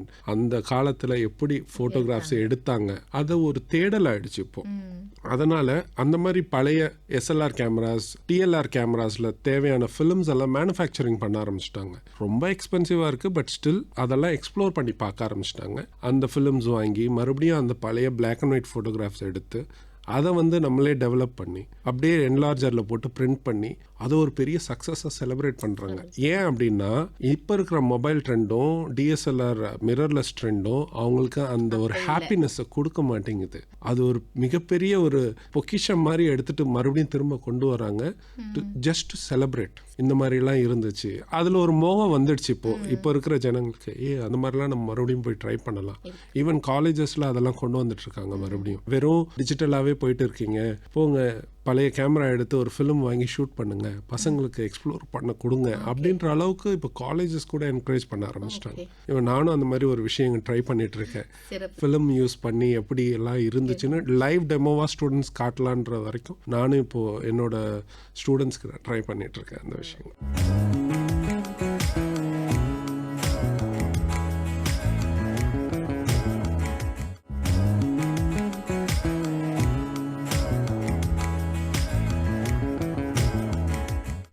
நிறைய இடத்துல வந்து இருக்கு இல்லையா, புகைப்படம் எடுப்பது ஒரு பக்கம்னா அதை எப்படி எடிட் பண்ணி போடுறோம் அப்படின்றது வந்து ஒரு முக்கியமான ஒரு விஷயம் சொல்றாங்க. ஸோ அது உண்மைதானா? ஒரு புகைப்படத்தை எடிட்டிங் மூலயமா ரொம்ப அழகாவோ இல்லை ரொம்ப நேர்த்தியாவோ காட்டுறதுக்கான வாய்ப்புகள் இருக்கா? எவ்வளவு முக்கியம் இந்த எடிட்டிங் அப்படின்றது? பெஸ்ட் எக்ஸாம்பிள் சொல்கிறேன். அந்த காலத்தில் என்ன எடிட்டிங் டூல் இருந்துச்சு? ஒரு ஃபிலிம் எக்ஸ்போஸ் ஆன பிறகு அதை பிரிண்ட் போட்டுருவாங்க, அவ்வளோதான். ஒரு ரொம்ப முக்கியமான படங்க அது. இனிமேட்டு அந்த படத்தை என்னால் எடுக்க முடியாது. பட் அந்த ஃபிலிமோட அந்த மெயின் சப்ஜெக்டோட ஒரு பார்ட் வந்து ஓவர் எக்ஸ்போஸ் ஆகிடுச்சு, லைட் அதிகமாகிடுச்சு அப்படின்னா அந்த என்லார்ஜரில் பிரிண்ட் போடுறவர் ஒரு சின்ன டெக்னிக் யூஸ் பண்ணி அந்த இடத்துல மட்டும் கொஞ்சம் எக்ஸ்போசிங்கை கம்மி பண்ணுவார். இதுதான் மேக்ஸிமம் லெவல் ஆஃப் எடிட்டிங். அதுக்கப்புறம் பார்த்தீங்கன்னா கலர் ரீடச்சிங்னு அப்போவே வந்துடுச்சு. மேனுவலாக உட்காந்து கலர் பண்ணுவாங்க ஃபோட்டோகிராஃப் மேலே, பிளாக் அண்ட் ஒயிட் ஃபோட்டோகிராஃப் மேலேயே கலர் ரீடச் அந்த காலத்திலே பண்ணியிருக்காங்க. நீங்கள் நிறைய பேலஸ்க்கெலாம் நீங்கள் போனீங்கன்னா கலர் ரீடச்டு ஃபோட்டோஸ்லாம் பார்க்கலாம். டிஜிட்டலாக கிடையாது, மேனுவலாக ஹேண்ட்மேடு. இவ்வளோதான் எடிட்டிங் இருந்துச்சு. அப்போ க்ராப்பிங் இருக்கும், எக்ஸஸாக ஃப்ரேம் ஆயிடுச்சு, கொஞ்சம் க்ராப் பண்ணிக்கலாம், அவ்வளோ இருக்கும். இதுக்கு மேலே எடிட்டிங்ன்ற விஷயமே கிடையாது. இப்போ இருக்கிற ட்ரெண்டில் என்ன ஆயிடுச்சுன்னா, அப்போது வந்து டார்க் ரூம்ன்ற ஃபெசிலிட்டி இருந்துச்சு. Now it's become light room. நீங்கள் எல்லாமே வெளிச்சத்துலேயே நீங்கள் எடிட் பண்ணிக்கலாம். அப்போ வெளிச்சத்தில் எதுவுமே பண்ண முடியாது, எல்லாமே டார்க்கில் தான் பண்ணணும். ஃபைனல் ஃபோட்டோ ஃபிக்ஸிங் ஆன பிறகு தான் நீங்கள் பிரைட்னஸ்க்கே கொண்டு வர முடியும் ஃபோட்டோவை. இப்போ வந்து வெளிச்சத்துலேயே எல்லாமே பண்ணிக்கலாம். உங்கள் ஃபோட்டோவை நல்ல கலர் கரெக்ஷன்லாம் காட்டுற மாதிரியான ஒரு மானிட்டர் இருந்துச்சுன்னா நீங்கள் எல்லா கரெக்ஷன்ஸும் பண்ணலாம். For example basic colour correction பண்ணலாம், பிரைட்னஸ் வேல்யூஸ் கொண்டு வரலாம். இல்லை இப்போ இருக்கிற ரீசன்ட் ட்ரெண்ட் எல்லாருக்குமே தெரியும், இந்த ஏஐன்ற விஷயம் இது உள்ளே வந்து ஜெனரேட்டிவ்னு ஒரு விஷயத்தை கொண்டு வந்துட்டு வார்த்தைகளை கொடுத்தா இமேஜாக ஜெனரேட் ஆகிடுது. அந்த அளவுக்கு இப்போ கொண்டு வந்துருச்சு. இது வந்து ஒரு 8 இயர்ஸ் 10 இயர்ஸ்க்கு முன்னாடி கம்ப்யூட்டேஷனல் ஃபோட்டோகிராஃபின்னு வந்துச்சு. மிகப்பெரிய அது ஒரு ரெவல்யூஷனை கொண்டு வர போகுதுன்னு சொன்னாங்க. அந்த ரெவல்யூஷன் என்னன்னா ஏஐ தான். அந்த ரெவல்யூஷன் என்ன ஆயிடுச்சுன்னா, நீங்கள் டைப் பண்ணால் போதும், கோட் பண்ணால் போதும், உங்களுக்கான இமேஜை கொண்டு வந்துடும். அதுதான் ஜெனரேட்டிவ் ஏஐ இப்போ செய்யுது. நீங்கள் எடுத்த ஃபோட்டோவை மெருகேற்றணும், அழகுபடுத்தணும், ஏதோ ஒரு சோஷியல் மீடியாக்கான ஒரு பர்டிகுலர் இது வேணும், கம்ப்ரெஷன் ரேட்டோ இல்லை ஸ்கேலிங் ரேட்டோ வேணும்னா இந்த ஜெனரேட்டிவ் ஏஐ டிஃபால்ட்டாக பண்ணி கொடுத்துருது ஆட்டோமேட்டிக்காக. நீங்கள் ஃபோட்டோ எடுக்கிறது மட்டும்தான் வேலை, மற்ற விஷயங்கள்லாம் ஆட்டோமேட்டிக்காக செய்ய ஆரம்பிச்சிடுது. இப்போ எல்லாரும் அதுக்கு அடிக்டும் ஆயிட்டாங்க. சம்டைம்ஸ் அது ஆபத்தானதும் கூட. அதை மட்டுமே நம்ம நம்பி நம்மளோட க்ரியேட்டிவிட்டியை லூஸ் பண்ண முடியாது. ஏஐயில் பார்த்துக்கலாம், எடிட்டிங்கில் பார்த்துக்கலாம் அப்படின்னு நினச்சி ஃபோட்டோ எடுத்தோம்னா நம்ம ஃபோட்டோகிராஃபி ஸ்கில்ஸ் கொஞ்சம் கொஞ்சமாக போயிடும். ஆனா இப்போ நிறைய இடங்கள் அதை பண்றாங்களே சார். இப்போ எடிட்டிங் அப்படின்றத நம்பி மட்டுமே ஒரு போட்டோ எடுக்கக்கூடாது அப்படின்னு ஒரு விஷயம் இருக்கு. ஆனா இப்போ எடுக்கும்பொழுதே எடிட்டிங்கோட இருக்க இந்த ஃபில்டர்லாம் போட்டு போட்டோ எடுக்கிறாங்களே, அதை பத்தி என்ன நினைக்கிறீங்க? ஃபில்டர்ன்றது பார்த்தீங்கன்னா எண்ட் யூசரோட ஆப்பில் மட்டும்தான் அந்த மாதிரி விஷயங்கள். முகத்தை பியூட்டிஃபை பண்ணி கொடுத்துரும் சில ஃபில்டர்ஸ், கலர்ஸை ரொம்ப ரிச்சாக காட்டும், முகத்தையும் மாற்றி கொடுக்கும். ஆமா, சில லென்ஸ் எல்லாம் பார்த்தீங்கன்னா என்ன மாதிரியே இல்லைன்னு சொல்லும், நல்ல குண்டா இருக்கவங்கள ஒல்லியா காட்டும். ஸோ இந்த மாதிரி ஃபில்டர்ஸ் எல்லாம் இப்போ வந்து இதெல்லாம் டெவலப்மெண்ட் தான், சாஃப்ட்வேர் டெவலப்மெண்ட். அது ஒரு கேமரா அப்ளிகேஷனுக்குள்ள ஆட் பண்ணி கொடுத்துட்றாங்க. அது எண்ட் யூசர்ஸ் முக்கியமாக பார்த்தீங்கன்னா மொபைல் ஃபோன் ஃபோட்டோகிராஃபியில் தான் இந்த மாதிரி விஷயங்கள், இந்த மாதிரி டூல்ஸ் எல்லாம் இருக்குது. பட் நீங்கள் டிஎஸ்எல்ஆர்ஸ், மிரர்லெஸ் கேமராஸ் எல்லாம் எடுத்தீங்கன்னா இந்த மாதிரி ஃபில்டர்ஸ்லாம் எதுவுமே அதில் இருக்காது. இதை தாண்டி வேறு விஷயங்கள் இருக்கும். லைக் நீங்கள் வந்து ஒரு மூமெண்ட்டில் ஃபோட்டோ எடுக்கிறீங்க இல்லை ஒரு மூமெண்ட்டில் வீடியோ எடுக்கிறீங்க அப்படின்னா அந்த மூமெண்ட்டில் நீங்கள் நடப்பீங்க, இல்லை உங்களுக்கு மூச்சு வாங்கும், ஹேண்டில்டாக எடுப்பீங்க, உங்களோட வீடியோ ஷேக் ஆகிறதுக்கு வாய்ப்பு இருக்குது. ஸோ அந்த ஷேக்கை ஸ்டெபிளைஸ் பண்ணுறதுக்கு ஒரு ஃபில்டர் வச்சுருக்கோம். அதெல்லாம் வந்து பார்த்தீங்கன்னா ப்ரொஃபஷ்னல் யூசேஜ் ஃபில்டர். நீங்கள் ஒரு வைல்ட் லைஃப் சஃபாரி போயிட்டுருக்கீங்க, வண்டி குலுங்குது, அந்த குலுங்கலில் நீங்கள் வந்து ஒரு வீடியோ எடுக்கிறீங்க அப்படின்னா எவ்வளோ ஷேக் இருக்கும் யோசிச்சு பாருங்க. ஈவன் அந்த மாதிரியான ஷேக்கை கூட ஸ்டெபிளைஸ் பண்ணக்கூடிய ஃபில்டர்ஸ்லாம் இருக்குது. It is not exactly filters, அது வந்து ஒரு டெக்னாலஜி இன் கேமரா. பட் இந்த மாதிரி மொபைல் ஃபோனில் இருக்கிறதெல்லாம் ஒரு பியூட்டிஃபை பண்ணுறது, அதாவது பையர்ஸ் வந்து அட்ராக்ட் பண்ணுறதுக்கான சில ஃபில்டர்ஸ் தான் இதெல்லாம். இதை நம்பி நீங்கள் வந்து ஃபோட்டோஸோ வீடியோஸோ எடுத்தீங்கன்னா சம்டைம்ஸ் நம்மளோட ஃபீச்சர்ஸ் வந்து வேற ஒரு கண்ட்ரி பர்சனோட ஃபீச்சர்ஸ் மாதிரி தெரியும் பார்க்கறதுக்கு. ஃப்ளாட்டாக இருக்கும், முகம்லாம் பூசின மாதிரி இருக்கும். ஸோ இதெல்லாம் அவாய்ட் பண்ணணும். ஆக்சுவலாக எடுத்துகிட்டு லேட்டர் கூட நீங்கள் ஏதாவது பேசிக் எடிட்டிங்ஸ் வந்து பண்ணிக்கலாம். எடிட்டிங் பண்ணுறதுனால தப்பே கிடையாது. அது வந்து ஒரு மாதிரி பியூட்டிஃபிகேஷன் தான், அது தாராளமாக பண்ணலாம். பட் எடிட்டிங்கை மட்டுமே நம்பி ஃபோட்டோகிராஃபி பண்ணுறதுன்றது ஒரு ரிஸ்கான ஜாப். அது ஸோ இப்போ ஒரு நல்ல புகைப்படம் அப்படின்னா அதுக்கு முக்கியமாக இந்த 3 விஷயம் தேவை அப்படின்னா எதை சொல்லுவீங்க சார்? கரெக்டான லைட்டில் வந்து எக்ஸ்போஸ் ஆகிருக்கணும், ஜோன் ஆஃப் எக்ஸ்போஷர்னு சொல்லுவாங்க. பிளாக்காக இருக்கணும், ஒயிட்டாக இருக்கணும். பிளாக் கிரேயாக இருந்துச்சுன்னா அது ஓவர் எக்ஸ்போஷர், ஒயிட் பிளாக்காக இருந்துச்சுன்னா அது அண்டர் எக்ஸ்போஷர்னு சொல்லுவாங்க. இந்த ரேஷியோவை நம்ம கரெக்டாக மேனேஜ் பண்ணோம்னா அந்த எக்ஸ்போஷர் லெவல் கரெக்டாக இருக்குன்றது அர்த்தம். கலர்ஸை கரெக்டாக ரிப்ரொடியூஸ் பண்ணணும். அதுக்கு வந்து கேமராலெல்லாம் பார்த்தீங்கன்னா ஒயிட் பேலன்ஸ்னு ஒரு டூல் இருக்கும். ஒயிட்டை வந்து ஒயிட்டாக பேலன்ஸ் பண்ணணும், ஒயிட்டை எல்லோவாக காட்டக்கூடாது. சம்டைம்ஸ் நீங்கள் வந்து ஒரு வார்ம் பல்ப் அந்த ரூமில் இருக்குன்னு வச்சுக்கோங்களேன், அப்போ அந்த ஒயிட் வால் வந்து வார்மாக தான் தெரியும், எல்லோயிஷாக தெரியும். நம்ம கண்ணுக்கு அது எல்லோயிஷாக தான் தெரியும். பேலன்ஸ் வந்து நம்ம கண் வந்து அதுக்கு அடாப்ட் ஆகிக்கிடும். கேமராவை அப்படி விட முடியாது, நம்ம ஒயிட் வாலை தான் காட்டணும். ஸோ அந்த பர்டிகுலர் வார்ம் லைட் அந்த ஒயிட் வாலில் இருக்கிறத நம்ம ஒயிட்டாக கன்வெர்ட் பண்ணணும் பேலன்ஸ் பண்ணி. அப்படின்னா தான் மற்ற கலர்ஸ் எல்லாமே கரெக்டாக ரெப்ரொடியூஸ் ஆகும். எடுக்கும்போதே பண்ணுறது தான் அது சரியான முறை. இப்போ எடுத்ததுக்கு அப்புறம் பண்ணுறதுக்கான ஃபெசிலிட்டிஸ் இருக்குது. எப்படி வேணால் எடுத்துக்கலாம்ப்பா, டைம் கேப்சர் பண்ணிட்டுப்பா, மொமெண்ட்டை கேப்சர் பண்ணு, மிஸ் பண்ணிடாத ஆக்ஷனை. அந்த மாதிரி ஃபாஸ்ட்டு பேஸில் தான் இப்போ போயிட்டுருக்கோம். அதனால சில விஷயங்களில் வந்து லேட்டராக எடிட்டிங்கில் பார்த்துக்கலான்னு விட்றாங்க. அதுவும் அக்செப்டபிள் தான், மிகப்பெரிய தப்புன்னுலாம் சொல்ல முடியாது. அந்த இடத்துல நான் உட்காந்து ஒயிட் பேலன்ஸ் சேஞ்ச் பண்ணிட்டு செக் பண்ணிட்டு இருக்கிறதுக்குள்ள அங்கே ஆக்ஷனே முடிஞ்சிடும். ஒரு ஈவென்ட் ஃபோட்டோகிராஃபர் அவனுக்கு தாலி கட்டுற சுச்சுவேஷன் வந்து ரொம்ப முக்கியம். அந்த நேரத்தில் ஹோமம் போட்டிருப்பான், நிறைய வார்ம் லைட் வந்து ஃபேஸில் ஆட் ஆகுதுன்னு வச்சுக்கோங்க. அந்த நேரத்தில் உட்காந்து வெயிட் பண்ணுங்கன்னா ஒயிட் பேலன்ஸ் மாற்றின பிறகு தாலி கட்டுங்கன்னா அப்படிலாம் கேட்க மாட்டாங்க. அந்த ஆக்ஷனை கவர் பண்ணிடணும், முடிச்சிடணும். அதுக்கப்புறம் நீங்கள் எப்படி வேணால் எடிட் பண்ணலாம்ன்ற மாதிரியான சுச்சுவேஷன் இப்போ இருக்குது. 3 விஷயத்தில் லைட்டிங், கலர் பேலன்சிங், அந்த ஆக்ஷன், அந்த பர்டிகுலர் ஆக்ஷனை வந்து நீங்கள் மிஸ் பண்ணிடாமல் எடுக்கணும். இதில் ரொம்ப முக்கியமாக இருக்கிறது வந்து ஃப்ரேமிங்னு சொல்லுவாங்க, அதர்வைஸ் காம்போசிஷன் சொல்லுவாங்க. ஒரு ஆக்ஷன் நடக்குது, அந்த ஆக்ஷனில் அவங்க ஒரு நல்ல ஒரு எக்ஸ்பிரஷன் கொடுக்குறாங்க, அது ஒரு எமோஷனலான ஃபீலிங் அப்படின்னு வரும்போது அந்த இடத்துல நான் எப்படி கம்போஸ் பண்ணணுன்ற விஷயம் இருக்குது, அவங்கள நான் எப்படி காட்டணுன்ற விஷயம் இருக்குது. ஒரு ட்ராப் கண்ணீர் வர இடத்துல நான் வந்து ஒரு லாங் ஷாட்டில் காமிச்சேன்னா தெரியாது, நான் அதை வந்து ஒரு க்ளோஸ்அப்பில் காட்டணும். அது ஒரு பர்டிகுலர் ஆங்கிளில் காட்டணும்னா அந்த கண்ணீரோட ரிஃப்ளெக்ஷன் எனக்கு அழகாக கிடைக்கும். ஸோ இந்த மாதிரி விஷயங்கள் வந்து நம்ம டெக்னிக்கலாக கரெக்ட் பண்ணோம்னா அந்த ஃபோட்டோகிராஃப் அழகாக இருக்கும். இதை தாண்டி ஆர்டிஸ்டிக் ஆன விஷயம், எஸ்தெட்டிக்ஸ்க்கான விஷயம் இருக்குது. அதான் நம்ம ஃபர்ஸ்டே சொன்னோம், ஃபோட்டோ கதை சொல்லணும்ட்டு. இதெல்லாம் பண்ணிட்டு அந்த ஃபோட்டோ எந்த கதையுமே சொல்லலைன்னா கூட அது ஃபெயிலியர் தான். ஓகே. ஸோ இப்போ நீங்கள் சொன்ன மாதிரி இருட்டில் எடுக்கிறதுக்கு, தூரத்தில் இருக்கிறத கேப்சர் பண்ணுறதுக்கு, ஒரு மூமெண்ட்டில் இருந்தால் கேப்சர் பண்ணுறதுக்கு அப்படின்னு சொல்லிட்டுனா அது நிறைய டெக்னாலஜி வந்துச்சு, லென்சஸ் வந்துச்சுன்னு இருக்கேன். ஸோ அடிப்படையாக எந்தெந்த மாதிரியான நிகழ்வுகளுக்கு எந்தெந்த மாதிரியான லென்ஸ் யூஸ் பண்ணணும் சார்? லென்ஸில் பார்த்தீங்கன்னா பேசிக்காக 3 டிஃப்ரெண்ட் லென்ஸ் தான். வைட் ஆங்கிள் லென்ஸ்ன்னு சொல்லுவாங்க, டெலிஃபோட்டோ லென்ஸ்ன்னு சொல்லுவாங்க. இது ரெண்டுத்துக்கும் நடுவில் இருக்கிறத வந்து நார்மல் லென்ஸ்ன்னு சொல்லுவாங்க. ஏன் அதை நார்மல் லென்ஸ்ன்னு சொல்கிறோம் அப்படின்னா, நம்ம கண்ணில் ஒரு விஷயம் பார்க்கும்போது நம்மளுக்கு முன்னாடி இருக்கிற பொருள் என்ன சைஸில் இருக்கோ அந்த சைஸில் தெரியறது தான் இந்த நார்மல் லென்ஸ். பெருசாவோ சின்னதாவோ தெரியாது. ஓகேங்களா? இந்த டெலிஃபோட்டோ லென்ஸ்ன்றது ரொம்ப சிம்பிள்.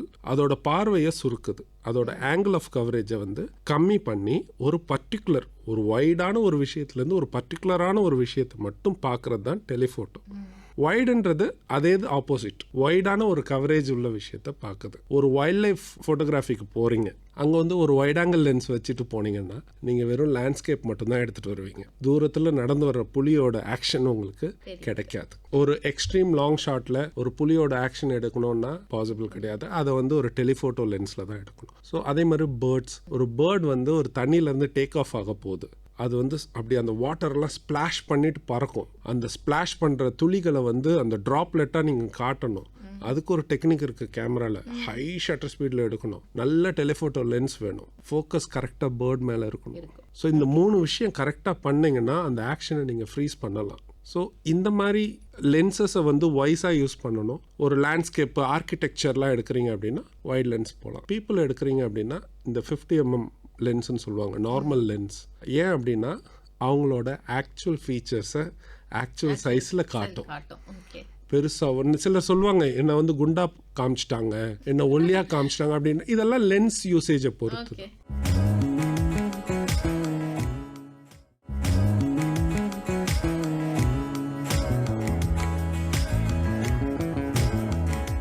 சார், இப்போ நிறைய விஷயங்கள் தொடர்ந்து நம்ம பேசிக்கிட்டே இருக்கோம். இப்போ புகைப்படத்திற்கும் ஆவணப்படத்திற்கும் ரொம்ப பெரிய நெருக்கம் இருக்கு இல்லையா? ஏன்னா இப்போ ஃபோட்டோகிராஃபி அப்படின்னு சொல்லி சொல்லும் பொழுதே ஆப்வியஸ்லி கேப்சரிங் சம்திங். ஸோ இந்த டாக்குமெண்ட் பண்ணுறது, இந்த டாக்குமெண்ட்ரி ஃபில்ம்ஸ், இது எல்லாமே வந்து இந்த ஃபோட்டோகிராஃபி கீழே தான் வருது. ஸோ நீங்கள் நிறைய விருதுகள், நிறைய எக்ஸ்போஷர் டுவர்ட்ஸ் டாக்குமெண்ட்ரி ஃபில்ம்ஸில் உங்களுக்கு இருக்குது. அந்த எக்ஸ்பீரியன்ஸ் எங்கள் கூட ஷேர் பண்ணிக்கோங்க. நீங்கள் வந்து சரியான ஒரு வார்த்தை சொன்னீங்க, டாக்குமெண்டிங்ன்ற ஒரு விஷயம். இது இன்னைக்கு நேற்று கிடையாது. நம்ம கவர்மெண்ட் ஆஃப் இந்தியாவில் ஃபிலிம் டிவிஷன் ஒரு விஷயம் இருக்குது. நீங்கள் அங்கே போனீங்கன்னா அந்த காலத்திலேருந்து டாக்குமெண்ட் பண்ணப்பட்ட ஃபிலிம் ரீல்ஸை நீங்கள் பார்க்கலாம். உங்களுக்கு வேணும்னா கூட பர்ச்சேஸ் பண்ணிக்கலாம். அந்த மாதிரி ஆப்ஷன்ஸ்லாம் இருக்குது. நான் ஒரு ஹிஸ்டாரிக்கல் டாக்குமெண்ட்ரி பண்ணுறேன். எனக்கு வந்து சுதந்திர போராட்ட அந்த டைமில் இருந்து எனக்கு ஒரு ஃபுட்டேஜ் வேணும். ஏதோ ஒரு நிகழ்வு எனக்கு தேவைப்படுது. அதை வந்து நான் வந்து என்ன பண்ணலாம், எனக்கு இந்த ஃபுட்டேஜ்லேருந்து இத்தனை ஃப்ரேம்ஸ் எனக்கு வேணும்னு கேட்டு பர்ச்சேஸ் பண்ணிக்கலாம். அவங்களுக்கு கிரெடிட் கொடுத்து யூட்டிலைஸ் பண்ணிக்கலாம். இதுக்கு பேர் தான் டாக்குமெண்டிங். யோசிச்சு பாருங்கள், இப்போ அந்த ஃபுட்டேஜ்லாம் இல்லைன்னா யாருக்காவது எதுக்கு ஏகப்பட்ட ஃபிலிம் இருக்குது. ஃபிலிம் டிவிஷனில் நிறைய ஹிஸ்டாரிக்கல் ஃபிலிம்ஸ் இருக்குது. இதுக்கு எல்லாத்துக்கும் மெயின் வந்து ஸ்டார்டிங் வந்து இந்த டாக்குமெண்டிங் தான். ஃபோட்டோ டாக்குமெண்ட்ரின்றது பார்த்தீங்கன்னா ரொம்ப ஒரு எஃபெக்டிவான ஒரு விஷயம். இது வந்து யார் வேணால் செய்யலாம். இப்போ இருக்கிற காலகட்டத்தில் ரீசன்ட் டெக்னாலஜிலாம் வச்சு நீங்கள் பார்த்துருப்பீங்க. இப்போ ரீசெண்டாக அந்த ட்ராவலாக்ன்ற ஒரு விஷயம் ரொம்ப ஃபேமஸாக இருக்குது. யார் வேணால் பண்ணுறாங்க. அதுவும் ஆல்மோஸ்ட் லைக் டாக்குமெண்டிங் தான். நீங்கள் ஒரு ஊர் போகிறாங்க, அப்படியே சொல்லிகிட்டே போவாங்க. அவங்களுக்கே தெரியாது, அவங்க ஒரு ஃபன்னாக பண்ணுறதா நினச்சிக்கிறாங்க. அது வந்து டாக்குமெண்ட்ரி தான். ட்ராவல் டாக்குமெண்ட்ரின்னு சொல்லுவோம். அது ஒரு ஜானர் தான் டாக்குமெண்ட்ரியில். ஸோ ஃபோட்டோ டாக்குமெண்ட்ரின்றது பார்த்தீங்கன்னா ஒரு நிகழ்வு நடக்குது. ஃபார் எக்ஸாம்பிள், நான் ரீசெண்டாக ஒரு டாக்குமெண்ட்ரி ஃபிலிம் பண்ணேன் ஆர்கியாலஜியை பற்றி. ஒரு ஆர்கியாலஜிக்கல் நிகழ்வு ஒரு விஷயம் நடக்குது அப்படின்னா எழுத்துக்கள் மூலமாக நிறைய டாக்குமெண்டேஷன் நடக்கும். அதுக்கு ப்ரூஃப் என்ன அப்படின்னு கேட்டிங்கன்னா புகைப்படங்கள் தான். அது வந்து மிகப்பெரிய ரோல் ப்ளே பண்ணும். அந்த ப்ரூஃபுக்கு மட்டும் வேல்யூ வந்து ரொம்ப ஹை. ஏன்னா அதில் ஏமாற்றவே முடியாது எந்த ஒரு விஷயத்தையும். இப்போ தானே இந்த சிசிடிவி எங்கே போனாலும் ஒரு கேமரா கொண்டு போய் ஒரு ட்ரைபாடில் போட்டு ரெக்கார்ட் பண்ணிட்டு என்ன வேணால் பண்ணுவாங்க. அப்போ இருந்த காலகட்டத்தில் இந்த ஃபிலிம் ஏரா இருக்கும்போது சொல்கிறேன், அந்த ஒரு 36 படங்கள்ன்றது வந்து ஹிஸ்ட்ரி. அரசியல் தலைவர்கள் முக்கியமாக கவர்மெண்ட் அஃபீஷியல்ஸ் எல்லாம் பார்த்தீங்கன்னா அவங்களோட எப்பொழுதுமே ஒரு கேமராமேன் கூடவே இருப்பாங்க. இப்போதான் வீடியோ கேமரா அதெல்லாம் இருக்கு. அப்போல்லாம் வந்து Arri 2Cன்னு ஒரு ஃபிலிம் கேமரா இருக்கும், ரொம்ப ஹேண்டியாக இருக்கும் கையில். அது ஒரு 400 feet ஃபிலிம் ரோல் பண்ணிட்டு கையில் இன்னொரு ஆடியோ ரெக்கார்டர் வச்சிருப்பாங்க. இந்த பக்கம் ஆடியோ ரெக்கார்டர் வந்து லைவாக ரெக்கார்ட் ஆகிட்டு இருக்கும். கேமராமேன் என்ன பண்ணுவார்னா நிகழ்வுகளை படம் பிடிச்சிட்டே இருப்பார். ஃபிலிம் அது ஆல்மோஸ்ட் லைக் வீடியோ கேமரா தான். லைவாக பார்த்துலாம் ஒன்றுமே பண்ண முடியாது, ஃபோக்கஸ் மட்டும் பார்த்துப்பாங்க. அந்த லைட் அங்கே எவ்வளோ லைட் இருக்கு அதுக்கேற்ற மாதிரி எக்ஸ்போஷர் வச்சுருவாங்க. அவங்க எடுக்கிறது தான். அதனால தான் அந்த காலத்து டாக்குமெண்ட்ரி ஃபிலிம்ஸ்லாம் பார்த்தீங்கன்னா ஒரு ஃபீச்சர் ஃபிலிம் பார்க்குற மாதிரியான ஒரு எஃபெக்ட் இருக்காது. அந்த மாதிரி ஒரு ரொம்ப கிளாரிட்டியா அப்படியெல்லாம் இருக்காது. பார்த்தீங்கன்னா சம் ஸ்க்ராச்சஸ் இருக்கும் ஃபிலிமில், under expose, over expose, light மாறி மாறிலாம் வரும். அவங்களுக்கு தேவை அங்கே குவாலிட்டியை தாண்டி அந்த நிகழ்வை வந்து கேப்சர் பண்ணணும், டாக்குமெண்ட் பண்ணணும். நான் அங்கே வந்து வெயிட் பண்ணுங்க சார், நான் லைட் வரட்டும், க்ளவுட்ஸ் மூவ் ஆகட்டும் அப்படின்லாம் சினிமாவில் எடுக்கிற மாதிரிலாம் அங்கே சொல்லவே முடியாது. எக்ஸ்போஷர் எடுத்துகிட்டே இருப்பாங்க, திடீர்னு க்ளவுட்ஸ் வந்து மொத்தமாக இருட்டாயிடும். க்ளவுட்ஸ் வந்துச்சுனாலே நமக்கு தான் கண்ணில் பார்க்குறதுக்கு அந்த க்ளவுட்ஸ் லைட்டும் டைரக்ட் சன்லைட்டுக்கும் பெருசாக டிஃப்ரென்ஸ் இருக்காது. மேபி கண்ணு கூசும் லைட்டாக, பட் அது அப்படியே அஃபெக்ட் ஆகும் ஃபிலிமில். ஒரு 5 ஸ்டாப் 6 ஸ்டாப் எக்ஸ்போஷர் கட் ஆச்சுன்னா அப்படியே டார்க் ஆகிடும், அண்டர் எக்ஸ்போசர் ஆகிடும், ஒன்றுமே தெரியாது. ஸோ அதெல்லாம் மேனேஜ் பண்ணுற மாதிரி ரோல் பண்ணிகிட்டே இருக்கும்போதே எக்ஸ்போஷர் சேஞ்ச் பண்ணுற ஆட்கள்லாம் இருக்கிறாங்க. அந்த காலத்து சினிமாட்டோகிராஃபர்ஸ்லாம் ஜாம்பவான்கள். அவங்க டாக்குமெண்ட் பண்ணது தான் இப்போ எல்லாரும் யூஸ் பண்ணிகிட்ருக்கோம். ஸோ ஃபோட்டோ டாக்குமெண்ட்ரிங்கிறது பார்த்தீங்கன்னா அப்போ பண்ணது இப்போ வரைக்கும் நம்ம யூஸ் பண்ணிகிட்ருக்கோம் நிறைய விஷயங்களுக்கு. ஹிஸ்ட்ரியை பற்றி நான் இப்போ ஒரு படம் எடுக்கணும்னா இவங்கெல்லாம் எடுத்த படங்கள்லேருந்து ஒரு ஷாட் வைக்காமல் என்னால் படத்தை முடிக்க முடியாது. ஸோ டாக்குமெண்ட்ரின்றது பார்த்தீங்கன்னா வெரி க்ளோஸ்லி அசோசியேட்டட். உண்மை நிகழ்வுகளை அதை வந்து டாக்குமெண்டேஷன் பண்ணுறது வந்து டாக்குமெண்ட்ரி ஃபிலிம். ஸோ இப்போ நிறைய இடங்களுக்கு வந்து நீங்கள் ட்ராவல் பண்ணியிருப்பீங்க, உங்களுடைய ஸ்டூடெண்ட்ஸை கூட்டிட்டு ட்ராவல் பண்ணியிருப்பீங்க, நீங்கள் தனியாக நிறைய இடத்துல வந்து ட்ராவல் பண்ணியிருப்பீங்க. அப்படி ட்ராவல் பண்ணுறப்போ நீங்கள் எதிர்கொண்ட சவால்கள் என்ன? ஏன்னா ஒரு க்ளோஸ் ரூமில் எடுக்கக்கூடிய புகைப்படத்திற்கும் நீங்கள் நிறைய இடங்களுக்கு ட்ராவல் பண்ணுறப்போ அந்த இடமே உங்களுக்கு சூட் ஆகி நிறைய ஸ்ட்ரகிள்ஸ் ஃபேஸ் பண்ணுற மாதிரி இருக்கும். என்ன மாதிரியான பிரச்சனைகளெல்லாம் ஃபேஸ் பண்ணியிருக்கீங்க? அதெல்லாம் தாண்டி அது எப்படி சக்ஸஸ்ஃபுல்லாக முடிக்கிறீங்க? ட்ராவல் ஃபோட்டோகிராஃபினாலே நிறைய சேலஞ்சஸ் இருக்கும். நம்ம சினிமாவில் பார்க்குற மாதிரி கேமரா எடுத்துகிட்டு அப்படியே எங்கே வேணால் போகலாம், எப்படி வேணால் ஷூட் பண்ணலாம் அப்படின்ற விஷயம் கிடையாது. நீங்கள் கேமரா எடுத்து எங்கேயாவது ஃப்ரேம் பண்ணுறீங்க அப்படின்னாலே it is all about others privacy. Especially அது ட்ராவல் ஃபோட்டோகிராஃபியில் மற்றவங்களுடைய உங்கள் கேமரா முன்னாடி இருக்கிறவங்களுடைய ப்ரைவசி அஃபெக்ட் பண்ணக்கூடிய விஷயங்கள் சிலது இருக்குது. சிலருக்கு கேமராவில் நீங்கள் பார்க்குறீங்கன்னாலே அவங்க ஃபேஸை அவாய்ட் பண்ணி திரும்புவாங்க. அந்த மாதிரி எம்பராசிங்கான சுச்சுவேஷன் நம்ம கொடுத்துடக்கூடாது யாருக்கும். நம்ம சில விஷயங்கள் நல்ல விஷயம் பண்ணுறோம். நான் என் ஸ்டூடெண்ட்ஸுக்குலாம் சொல்லுவேன், டிஃப்ரெண்ட் பிளேஸ்க்கு ட்ராவல் பண்ணுறோம், டிஃப்ரெண்ட் கல்ச்சர் பீப்புள் பார்ப்போம். நிறைய வில்லேஜஸ்லாம் போனீங்கன்னா இன்னும் அந்த ரூரல் லுக்கை வந்து நீங்கள் பார்க்கலாம், ரொம்ப அழகாக இருக்கும் அதெல்லாம். அப்போது நீங்கள் வந்து அவங்ககிட்ட கேட்கணும், ஃபோட்டோ எடுக்கட்டுமான்னு கேட்கணும். ஃபஸ்ட்டு கேட்காம நீங்கள் எடுக்கக்கூடாது. இல்லை சார் நான் ஒரு நல்ல ஆக்ஷன் கிடச்சிது அதை எடுத்துட்டேன் அப்படின்னு நீ என்கிட்ட கொண்டு வந்தேன்னா போய் அவங்களுக்கு காட்டு, அதை அவங்ககிட்ட ஒரு அக்செப்டன்ஸ் வாங்கிக்கோ. அதுதான் ஒரு சரியான விஷயம். ஸோ இது வந்து ரொம்ப முக்கியம். ட்ராவல் ஃபோட்டோகிராஃபியில் நீங்கள் பார்க்குறதெல்லாம் எடுக்கிறதுன்றது ஒரு விஷயம், பட் மற்றவங்களோட கன்சர்னோடு எடுக்கிறதுன்றது ரொம்ப முக்கியம். இப்போ இருக்கிற சுச்சுவேஷனில் நீங்கள் எங்கே வேணால் போஸ்ட் பண்ணலாம், அது சிலருக்கு ஹர்ட் ஆக்கிடக்கூடாது. கண்டிப்பாக என்னோடய ஃபோட்டோ இப்படி வந்துருச்சு அப்படின்னு நாளைக்கு யாரும் நம்மளை போஸ்ட் பண்ணக்கூடாது. சிலர் வந்து கேஷுவலாக விட்டுருவாங்க, சிலர் வந்து ரொம்ப அதுக்கு ஒரு பெரிய ஆக்ஷன் கூட எடுப்பாங்க. அந்த மாதிரிலாம் ப்ராப்ளம் ஃபேஸ் பண்ணுறது அப்படின்னா நம்ம ட்ராவல் பண்ணுற இடங்களில் முக்கியமாக நம்மளுக்கு ஒரு இடத்துல நின்று நம்ம ஃபோட்டோ எடுக்கிறோம் அப்படின்னா சேஃப்டின்றது ரொம்ப முக்கியம். ஹில் ஸ்டேஷன் போவோம், ஃபாரஸ்ட்குள்ளே போவோம், பேர்ட்ஸ் இருக்கிற இடத்துக்கு போவோம். நேச்சரை டிஸ்டர்ப் பண்ணாமல் நம்ம என்ன வேணால் செய்யலாம். That is very important. அதுதான் ரொம்ப பெரிய டாஸ்க். கஷ்டப்பட்டு ட்ராவல் பண்ணி ஒரு சஃபாரி போயிட்டுருக்கோம், என்னோடய கேமராவோட பேட்ரி ட்ரெயின் ஆகிடுச்சு, வாட் வில் ஹேப்பன்? அவ்வளோதான், கம்ப்ளீட் கொலாப்ஸ். ஒரு விஷயம் நம்ம ட்ராவல் பண்ண போகிறோம் அப்படின்னா ப்ரிகாஷனாக ஒரு செக்லிஸ்ட் பண்ணிடணும். நாங்கள் இதெல்லாம் வேணும், இதெல்லாம் வந்து தயார் நிலையில் இருக்கணும். அப்படின்னா தான் நாங்கள் அதுக்குள்ளே என்ட்ரே ஆகணும். அது தயார் நிலையில் இல்லாமல் என்ட்ரு ஆனோம்னா அது ஃபெயிலியர் தான். இது இப்போ மட்டும் கிடையாது, அந்த காலத்துல இருந்தே ஃபிலிம்லாம் இருக்கும்போது யோசிச்சு பாருங்கள். மிகப்பெரிய ஒரு வைல்ட் லைஃப் சினிமாட்டோகிராஃபர் இருக்கார். அவர்லாம் ட்ராவல் பண்ணும்போது வைல்ட் லைஃப்குள்ளே கேமரா ஃபிலிம் ரோல்ஸ் எல்லாம் வந்து தண்ணி கிராஸ் பண்ணும்போது ரிவரில் போயிடுச்சு. அந்த மாதிரி சம்பவங்கள்லாம் நடந்திருக்கு. இப்போ நம்மளுக்கு நிறையா சேஃப்டி கேர்ஸ் இருக்குது. அப்போல்லாம் யோசிச்சு பாருங்கள், சேஃப்டி கேர்ஸ்லாம் ரொம்ப ரேர். அந்த மாதிரிலாம் தவற விட்ட ஃபுட்டேஜஸ்லாம் ஏகப்பட்டது இருக்குது. ஸோ அந்த மாதிரி நிறைய ப்ரிகாஷன்ஸ் எடுத்துகிட்டு தான் ஒரு இடத்துக்கு போகணும். That is very important. So நிறைய டைவர்ஸான நிறைய புகைப்படங்கள் நீங்கள் எடுத்துருந்துருப்பீங்க. இப்போ நீங்கள் சொன்ன மாதிரி கல்ச்சுரல் ஓரியன்டாக, ஆர்கியாலஜிக்கல் ஓரியன்டாக எடுத்திருப்பீங்க. ஸோ இத்தனை வருஷம் உங்களுடைய புகைப்படத்தில் this is my best picture அப்படின்னா நீங்கள் எந்த புகைப்படத்தை சொல்லுவீங்க? அது எதனால்? ஃபோட்டோகிராஃபி பொறுத்த வரைக்கும் எய்ம் அண்ட் ஷூட்டுன்னு ஒரு விஷயம் இருக்குது. ஒரு விஷயத்தை எய்ம் பண்ணுவோம், பார்க்குறத அப்படியே ஷூட் பண்ணுவோம். ஒரு நல்ல ஆங்கிளில் கம்போஸ் பண்ணிவிடுவோம், நல்ல எக்ஸ்போஷரில் லைட்டிங் பண்ணி எடுத்துருவோம்னு வச்சுக்கோங்க. சில விஷயங்கள் கான்செப்சுவல்னு ஒரு விஷயம் இருக்குது, நம்ம க்ரியேட் பண்ணுற மாதிரி இருக்கும். சில விஷயங்களை ரீஇமேஜின் பண்ணுற மாதிரியான விஷயங்களாக இருக்கும். ஸோ அந்த மாதிரி என்னோடய ஸ்டூடெண்ட்ஸோடு நான் ஒர்க் பண்ணும்போது ஹிஸ்டாரிக்கல் விமன்ஸ்லாம் இருப்பாங்க இல்லையா, ரொம்ப ஃபேமஸ் பர்சனாலிட்டிஸ், அவங்களெல்லாம் வந்து ரீஇமேஜின் பண்ணோம். ஸோ என்னோடய ஸ்டூடெண்ட்ஸே மாடல்ஸாக வருவாங்க.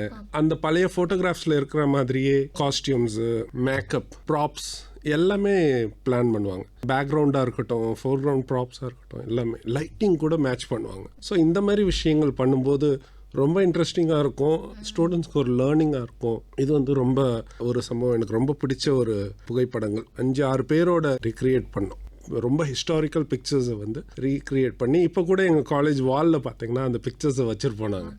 ஸோ நிறைய பேர் வந்து பார்த்துட்டு இது அந்த ஃபோட்டோ மாதிரியே இருக்குது அப்படியெல்லாம் பேசுவாங்க. அப்போ ரொம்ப சந்தோஷமாக இருக்கும், நம்ம ஸ்டூடெண்ட்ஸ் டிசைட் பண்ணது கரெக்டு, நல்லா பண்ணியிருக்காங்க. ஸோ அப்போல்லாம் நம்ம ஒரு மென்டார்ஷிப்பாக பசங்க கூட இருந்து அதை பண்ணும்போது ரொம்ப சந்தோஷமான ஒரு இதாக இருக்கும். முக்கியமாக ரொம்ப மனசுக்கு பிடிச்சதுன்னு சொல்ல முடியாது, ஒரு பாரத்தை க்ரியேட் பண்ணுற மாதிரியான புகைப்படங்கள்லாம் இருக்கும். ஒரு டிப்ரைவ்டான ஒரு பர்சனை காட்டும்போது அவங்கள ஒரு சில ஆங்கிளில் காட்டினீங்கன்னா பார்க்குறவங்க யாராக இருந்தாலும் அழுதுருவாங்க. ஸோ அந்த மாதிரி நான் ஒரு ஸ்டேட்டில் நான் பசங்களை கூப்பிட்டு ட்ராவல் ஃபோட்டோகிராஃபி பண்ணும்போது ஒரு ஃபோர்ட்டுக்கு கீழே ஒரு 2 பசங்க சுற்றி வந்துட்டே இருந்தானுங்க. என்னடா பண்ணுறீங்கன்னு கேட்டால் வந்து என்னமோ பேசிகிட்டு இருந்தானுங்க. அந்த லாங்குவேஜ் எனக்கு புரியல, பட் ஸ்டில் அவங்க பேசுகிறது எனக்கு ஏதோ கேட்குறாங்க, ஹெல்ப் கேட்குறாங்கன்னு மட்டும் தெரியுது. ஸோ நாங்கள் என்ன பண்ணோன்னா அந்த 2 பசங்களும் மாடல் ஆக்கிட்டோம். நீ இந்த மாதிரிலாம் கேட்கக்கூடாது, வா நம்ம உட்காந்து பேசலாம்னு சொல்லிட்டு அந்த 2 பேரையும் உட்கார வச்சு அந்த 2 பசங்களையும் ட்ரெஸ்லாம் கொஞ்சம் நீட்டாக போட்டு விட்டு நான் சொல்கிற ஆக்ஷன்லாம் பண்ணா அப்படின்னு சொல்லி அந்த லாங்குவேஜ் தெரிஞ்ச ஒரு 2 கேர்ள்ஸை கூப்பிட்டு சொல்லி நான் சொல்கிறதெல்லாம் செய்கிறான். ஜம்ப் பண்ணா அப்படின்றான், ஜம்ப் பண்ணுறான், டான்ஸ் ஆடுறான், இப்படி போஸ்ட் பண்ணா அப்படி எல்லாம் செய்கிறான். பசங்களுக்கு பியூட்டிஃபுல்லாக ஃபோட்டோகிராஃப்ஸ் கிடச்சிது. மாடல்ஸ் யாருன்னா நம்மகிட்ட ஹெல்ப் கேட்க வந்த பசங்க, ரொம்ப குட்டி பசங்க தான் 2 பேருமே. அதெல்லாம் ரொம்ப எனக்கு ஹார்ட் டச்சிங்காக இருந்துச்சு. அந்த பசங்களை வந்து ரொம்ப அழகாகவும் காமிச்சோம். சில ஃபோட்டோஸில் அந்த பசங்களோட ஃபேஸ் பார்க்கும்போதே ஒரு பாரம் ஏற்படுத்துச்சு. ஸோ அதெல்லாம் ரொம்ப மறக்க முடியாத ஒரு சுச்சுவேஷனாக நான் ஃபீல் பண்ணுறேன்.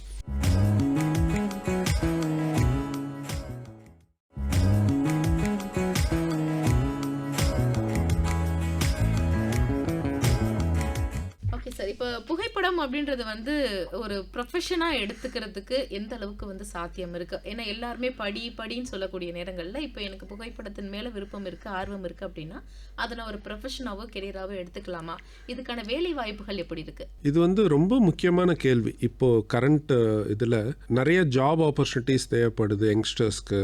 சிலர்லாம் வந்து நான் படித்த படிப்புக்கு எனக்கு வேலை கிடைக்கல, எனக்கு வேறு ஏதாவது ஃபீல்டு சேஞ்ச் பண்ணலாமான்றதெல்லாம் யோசனை இருக்கும். இல்லை என்னோடய கேரியர் ஸ்டார்ட் பண்ணும்போதே நான் இந்த ஃபீல்டில் ஸ்டார்ட் பண்ணலாமான்ற ஒரு கேள்விகள் கூட நிறைய பேருக்கு இருக்கும். சிலர் வந்து ரொம்ப நான் ஜாலியாக ஜாப் பண்ணணும் அப்படின்ற ஆட்கள். ஸோ ஒரு மாதிரி டிஃப்ரெண்ட் செக்டார் பீப்புள் இருப்பாங்க மைண்ட் செட்டோட. ஸோ ஃபோட்டோகிராஃபியை வந்து ஒரு இண்டஸ்ட்ரியாக சூஸ் பண்ணலாமா அப்படின்னு கேட்டால் டெஃபினட்டாக சூஸ் பண்ணலாம். அது உண்மையாகவே ஒரு நல்ல ஃபீல்டு, நல்ல ஒரு ரிட்டர்ன்ஸ் கொடுக்குற ஒரு ஃபீல்டு. உங்களோட இன்வெஸ்ட்மெண்ட்டுன்னு பார்த்தீங்கன்னா ஒரு சிங்கிள் டைம் இன்வெஸ்ட்மெண்ட் தான் இருக்கும். மினிமம் 5 வருஷத்துக்கு நீங்கள் வேறு எதுவும் பெருசாக அப்டேட் பண்ண வேண்டியது தேவைப்படாது. ஆனால் ப்ராப்பராக ஸ்கில் பண்ணிவிட்டு இண்டஸ்ட்ரிக்குள்ளே போகணும்.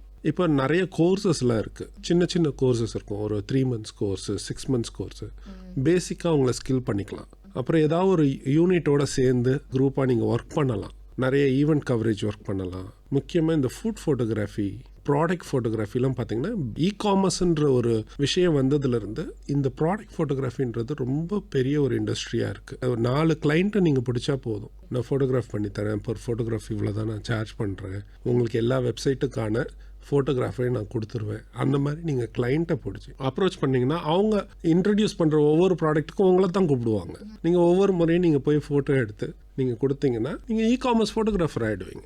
ஆப்பர்ச்சுனிட்டிஸ் வந்து பிளென்ட்டியாக இருக்குது ஃபோட்டோகிராஃபி இண்டஸ்ட்ரியில். அதான் நான் ஃபஸ்ட்டே சொன்னேன், இது வந்து புகழையும் தரும், நல்லாவே சோறு போடும். ஈவெண்ட் நடக்காத மாதமே கிடையாது ஆடி மாதத்தை தவிர. கோயில் திருவிழா, பர்த்டே ஏதாவது ஒன்று நடக்கும். மேபி கல்யாணம் மட்டும் நடக்காது, மற்றதெல்லாம் இருக்கும்.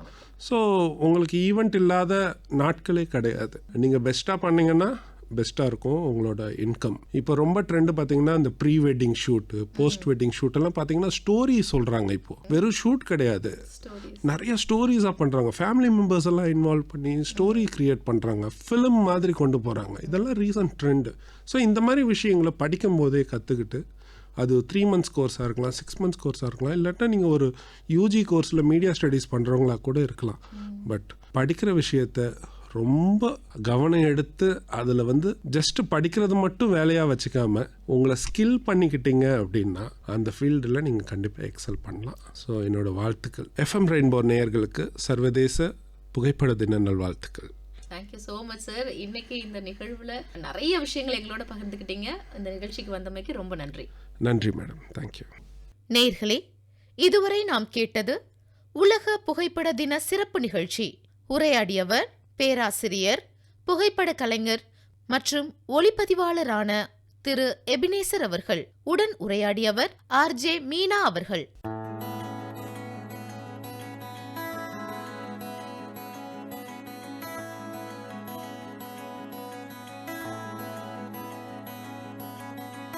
கரை வந்த பிறகே பிடிக்குது கடலை, நரை வந்த பிறகே புரியுது உலகை. நேற்றின் இன்பங்கள் யாவும் கூடியே இன்றை இப்போதை அர்த்தமாக்குதே. இன்றின் இப்போதின் இன்பம் யாவுமே நாளை ஓர் அர்த்தம் காட்டுமே. வாழாயன் வாழ்வை வாழவே தாழாமல் மேலே போகிறேன், தீரா உள்ளூற்றை தீண்டவே. இன்றே இங்கே மீழ்கிறேன், இங்கே இன்றே ஆகிறேன்.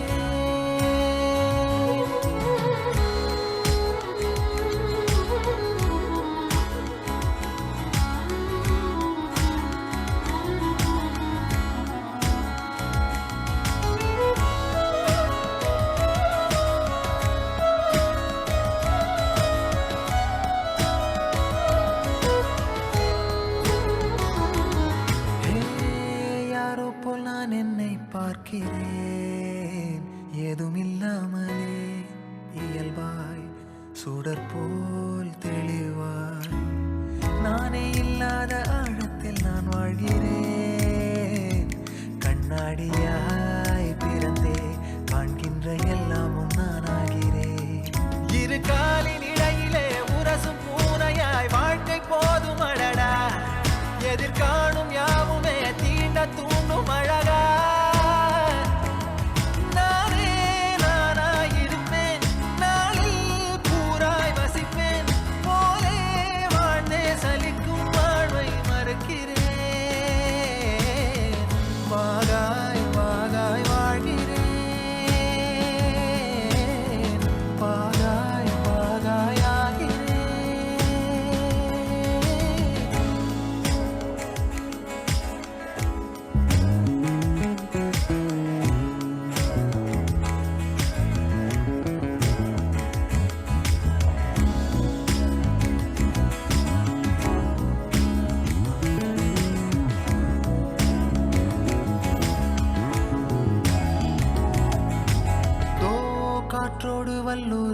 போகுதே பாதை இல்லாமலே அழகாய் நிகழே அதுவாய் நீரின் ஆழத்தில் போகின்ற கல் போலவே ஓசையெல்லாம் துறந்தே காண்கின்ற காட்சிக்குள் நான் மூழ்கினேன் திமிலேறி காலை மேல் தூங்கும் காகமாய் பூமி மீது இருப்பேன் புவி போகும் போக்கில் கை கோர்த்து நானும் நடப்பேன் ஏதோ ஏகம் எழுதே ஆஹா ஆழம் தருதே தாய் போல் வாழும் கணமே ஆரோ பாடுதே ஆரோ ஆரிராரிரோ ஆரோ ஆரிராரிரோ கரை வந்த பிறகே பிடிக்குது கடலை நரை வந்த பிறகே புரியுது உலகை நேற்றின் இன்பங்கள் யாவும் கூடியே இன்றை இப்போதை அர்த்தமாக்குதே இன்றின் இப்போதின் இன்பம் யாவுமே நாளையோர் அர்த்தம் காட்டுமே தானே தானே நானினே தானே தானே நானினே தானே தானே நானினே தானே தானே நானினே தானே தானே நானினே தானே தானே நானினே தானே தானே நானினே தானே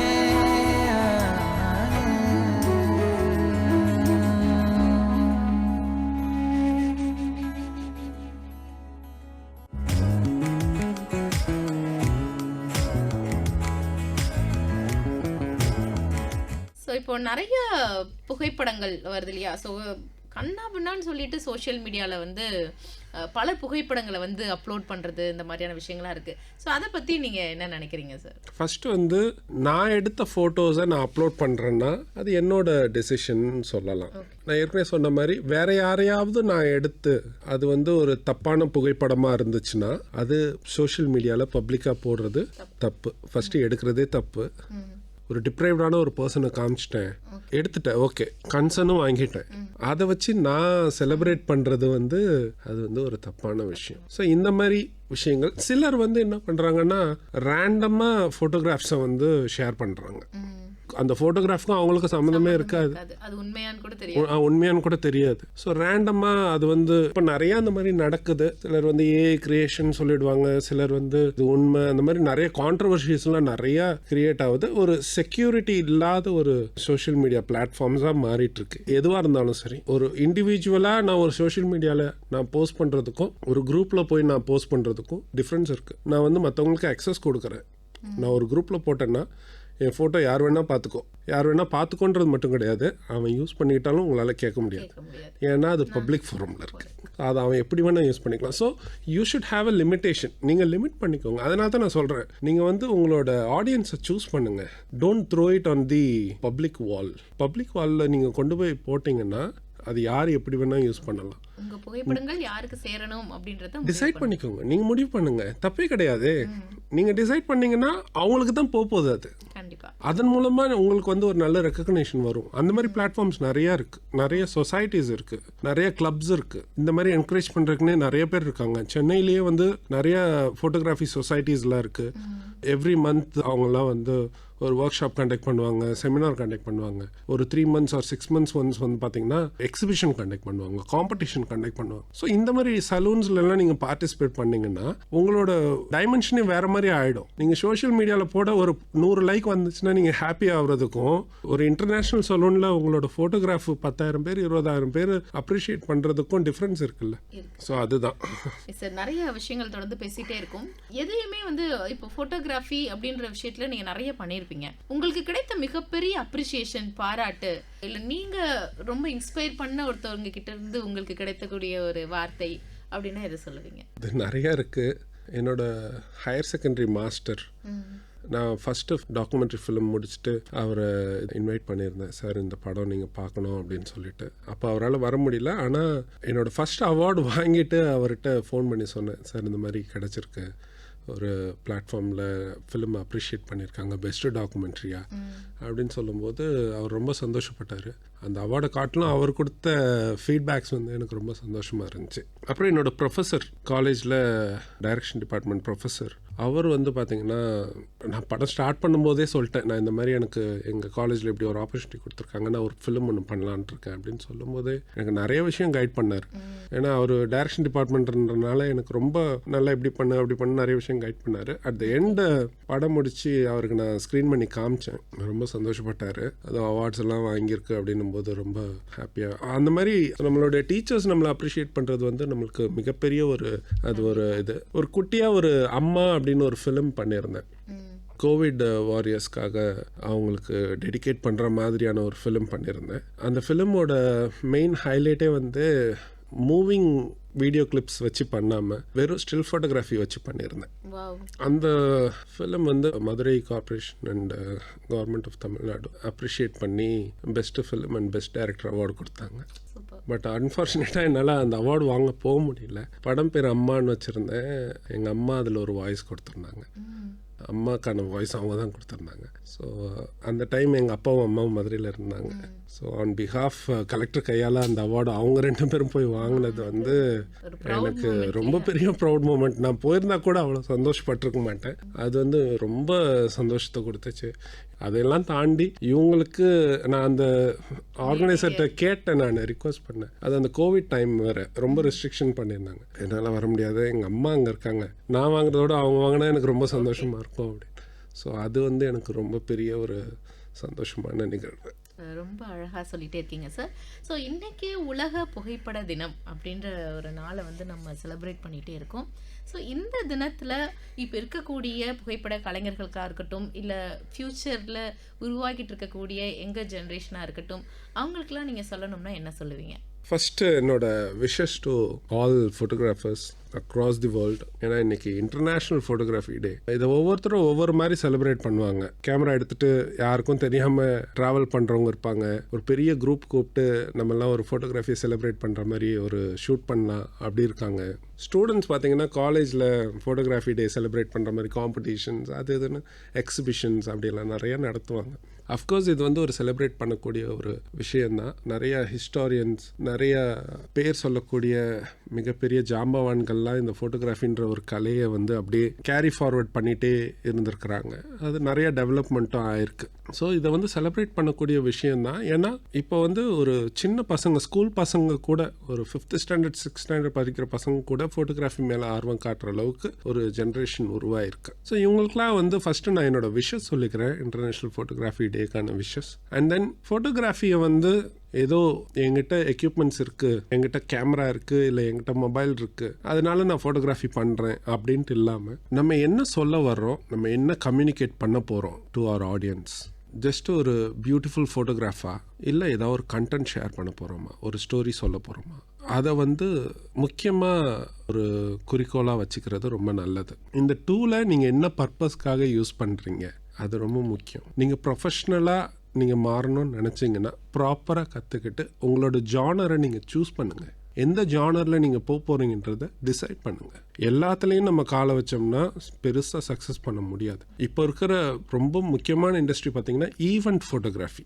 ஈவெண்ட் பிளென்டி ஆஃப் ஈவெண்ட் நடந்துட்டுருக்கு. நீங்கள் ஒரு ஃபிலிமோட ஆடியோ லான்ச்னு பார்த்தீங்கன்னா மிகப்பெரிய ஈவெண்ட். நீங்கள் பார்ப்பீங்க, ஒரு ட்ரோன் பறந்துச்சுன்னா முன்னாடி எத்தனை ஃபோட்டோகிராஃபர் உட்காந்துருக்காங்க. நாட் ஒன்லி அந்த மாதிரி ஈவெண்ட், ஒரு வெட்டிங் போனால் கூட அது ஒரு ஈவெண்ட் தான். ஒரு சின்ன சின்ன பர்த்டே பார்ட்டிஸ், ஒரு சின்ன சின்ன ஃபேமிலி ஃபங்க்ஷன்ஸ் எல்லாமே ஈவெண்ட் தான். ஸோ இதை நீங்கள் வந்து உங்களோட ப்ரொஃபஷனாக மாற்றலாம். இதுலேருந்து நீங்கள் ஏர்ன் பண்ணலாம். என்னோட ஸ்டூடெண்ட்ஸ் நிறைய பேர் படிக்கும் போதே அவங்க ஏர்ன் பண்ண ஆரம்பிச்சிடுறாங்க. இன்கம்லாம் வேண்டாம், நான் something I want to XL in that, ஏதோ ஒன்று சாதிக்கணும்னு நினைக்கிறேன் ஃபோட்டோகிராஃபியில் அப்படின்னா அதுக்குன்னு சில ஜானர்ஸ்லாம் இருக்குது. ஃபோட்டோ டாக்குமெண்ட்ரின்றது மிகப்பெரிய ஒரு இதை கொண்டு வரும். அதுக்கு நீங்கள் நிறைய ட்ராவல் பண்ணணும், நிறைய சங்கடமான இடங்களில் கூட நீங்கள் உள்ளே நுழையணும். அது மேபி வார்ஃபீல்டாக இருக்கலாம், அது மேபி ஏதோ ஒரு போராட்டம் நடக்கிற களமாக இருக்கலாம். எந்த இடம்னாலும் நீங்கள் தைரியமாக உள்ளே போயிட்டு எனக்கு நல்ல ஒரு புகைப்படம் டாக்குமெண்ட் பண்ணுறதுக்கு வேணும். நாளைக்கு அது ஒரு பெரிய கவர் பேஜாக வரலாம். ஃபஸ்ட்டு பேப்பரில் ஃபுல் கவரில் உங்கள் ஃபோட்டோகிராஃப் வர்றதுக்கு வாய்ப்பு இருக்குது. ஸோ நீங்கள் சூஸ் பண்ணுற ஜானரை வந்து அதை வந்து ஃபிக்ஸ் பண்ணுங்கள் ஃபஸ்ட்டு. அதுக்காக உழைங்க, அதுக்காக படிங்க. ரெஃபரன்ஸ்க்கு நிறைய பெரிய ஜாம்பவான்களோட புகைப்படங்கள்லாம் பாருங்கள். இப்போ அதெல்லாம் விட்டுறாங்க. இப்போ நிறைய பேர் நான் எதுக்கு அவங்க ஃபோட்டோ பார்க்கணும்னு கேட்டுட்டு நிறைய பேர் எக்ஸிபிஷன்ஸ் கூட போகிறது கிடையாது. இந்த மாதிரி எங்கெல்லாம் எக்ஸிபிஷன்ஸ் நடக்குதோ அங்கெல்லாம் போய் அவங்களாம் எப்படி ஃபோட்டோ எடுத்திருக்காங்க நிறைய ரெஃபரன்ஸ் எடுக்கணும். தப்பே கிடையாது. சில விஷயங்களை நீங்கள் ரிக்ரியேட் பண்ணலாம், மறுபடியும் ரிக்ரியேட் பண்ணி பாருங்கள், உங்களாலையும் முடியும். அதுக்கப்புறம் நீங்கள் உங்களோட மைண்ட் அதில் போட்டு நீங்கள் புதுசாக சில விஷயங்கள் கொண்டு வாங்க. ஸோ இதெல்லாம் நீங்கள் பண்ணீங்க அப்படின்னா நீங்கள் சூஸ் பண்ணுற ஃபீல்டை சக்ஸஸ்ஃபுல்லாக கொண்டு போக முடியும். அதில் நெக்ஸ்ட் லெவல் நீங்கள் ட்ராவல் பண்ண முடியும். அது சோறும் போடும், புகழும் கொடுக்கும்.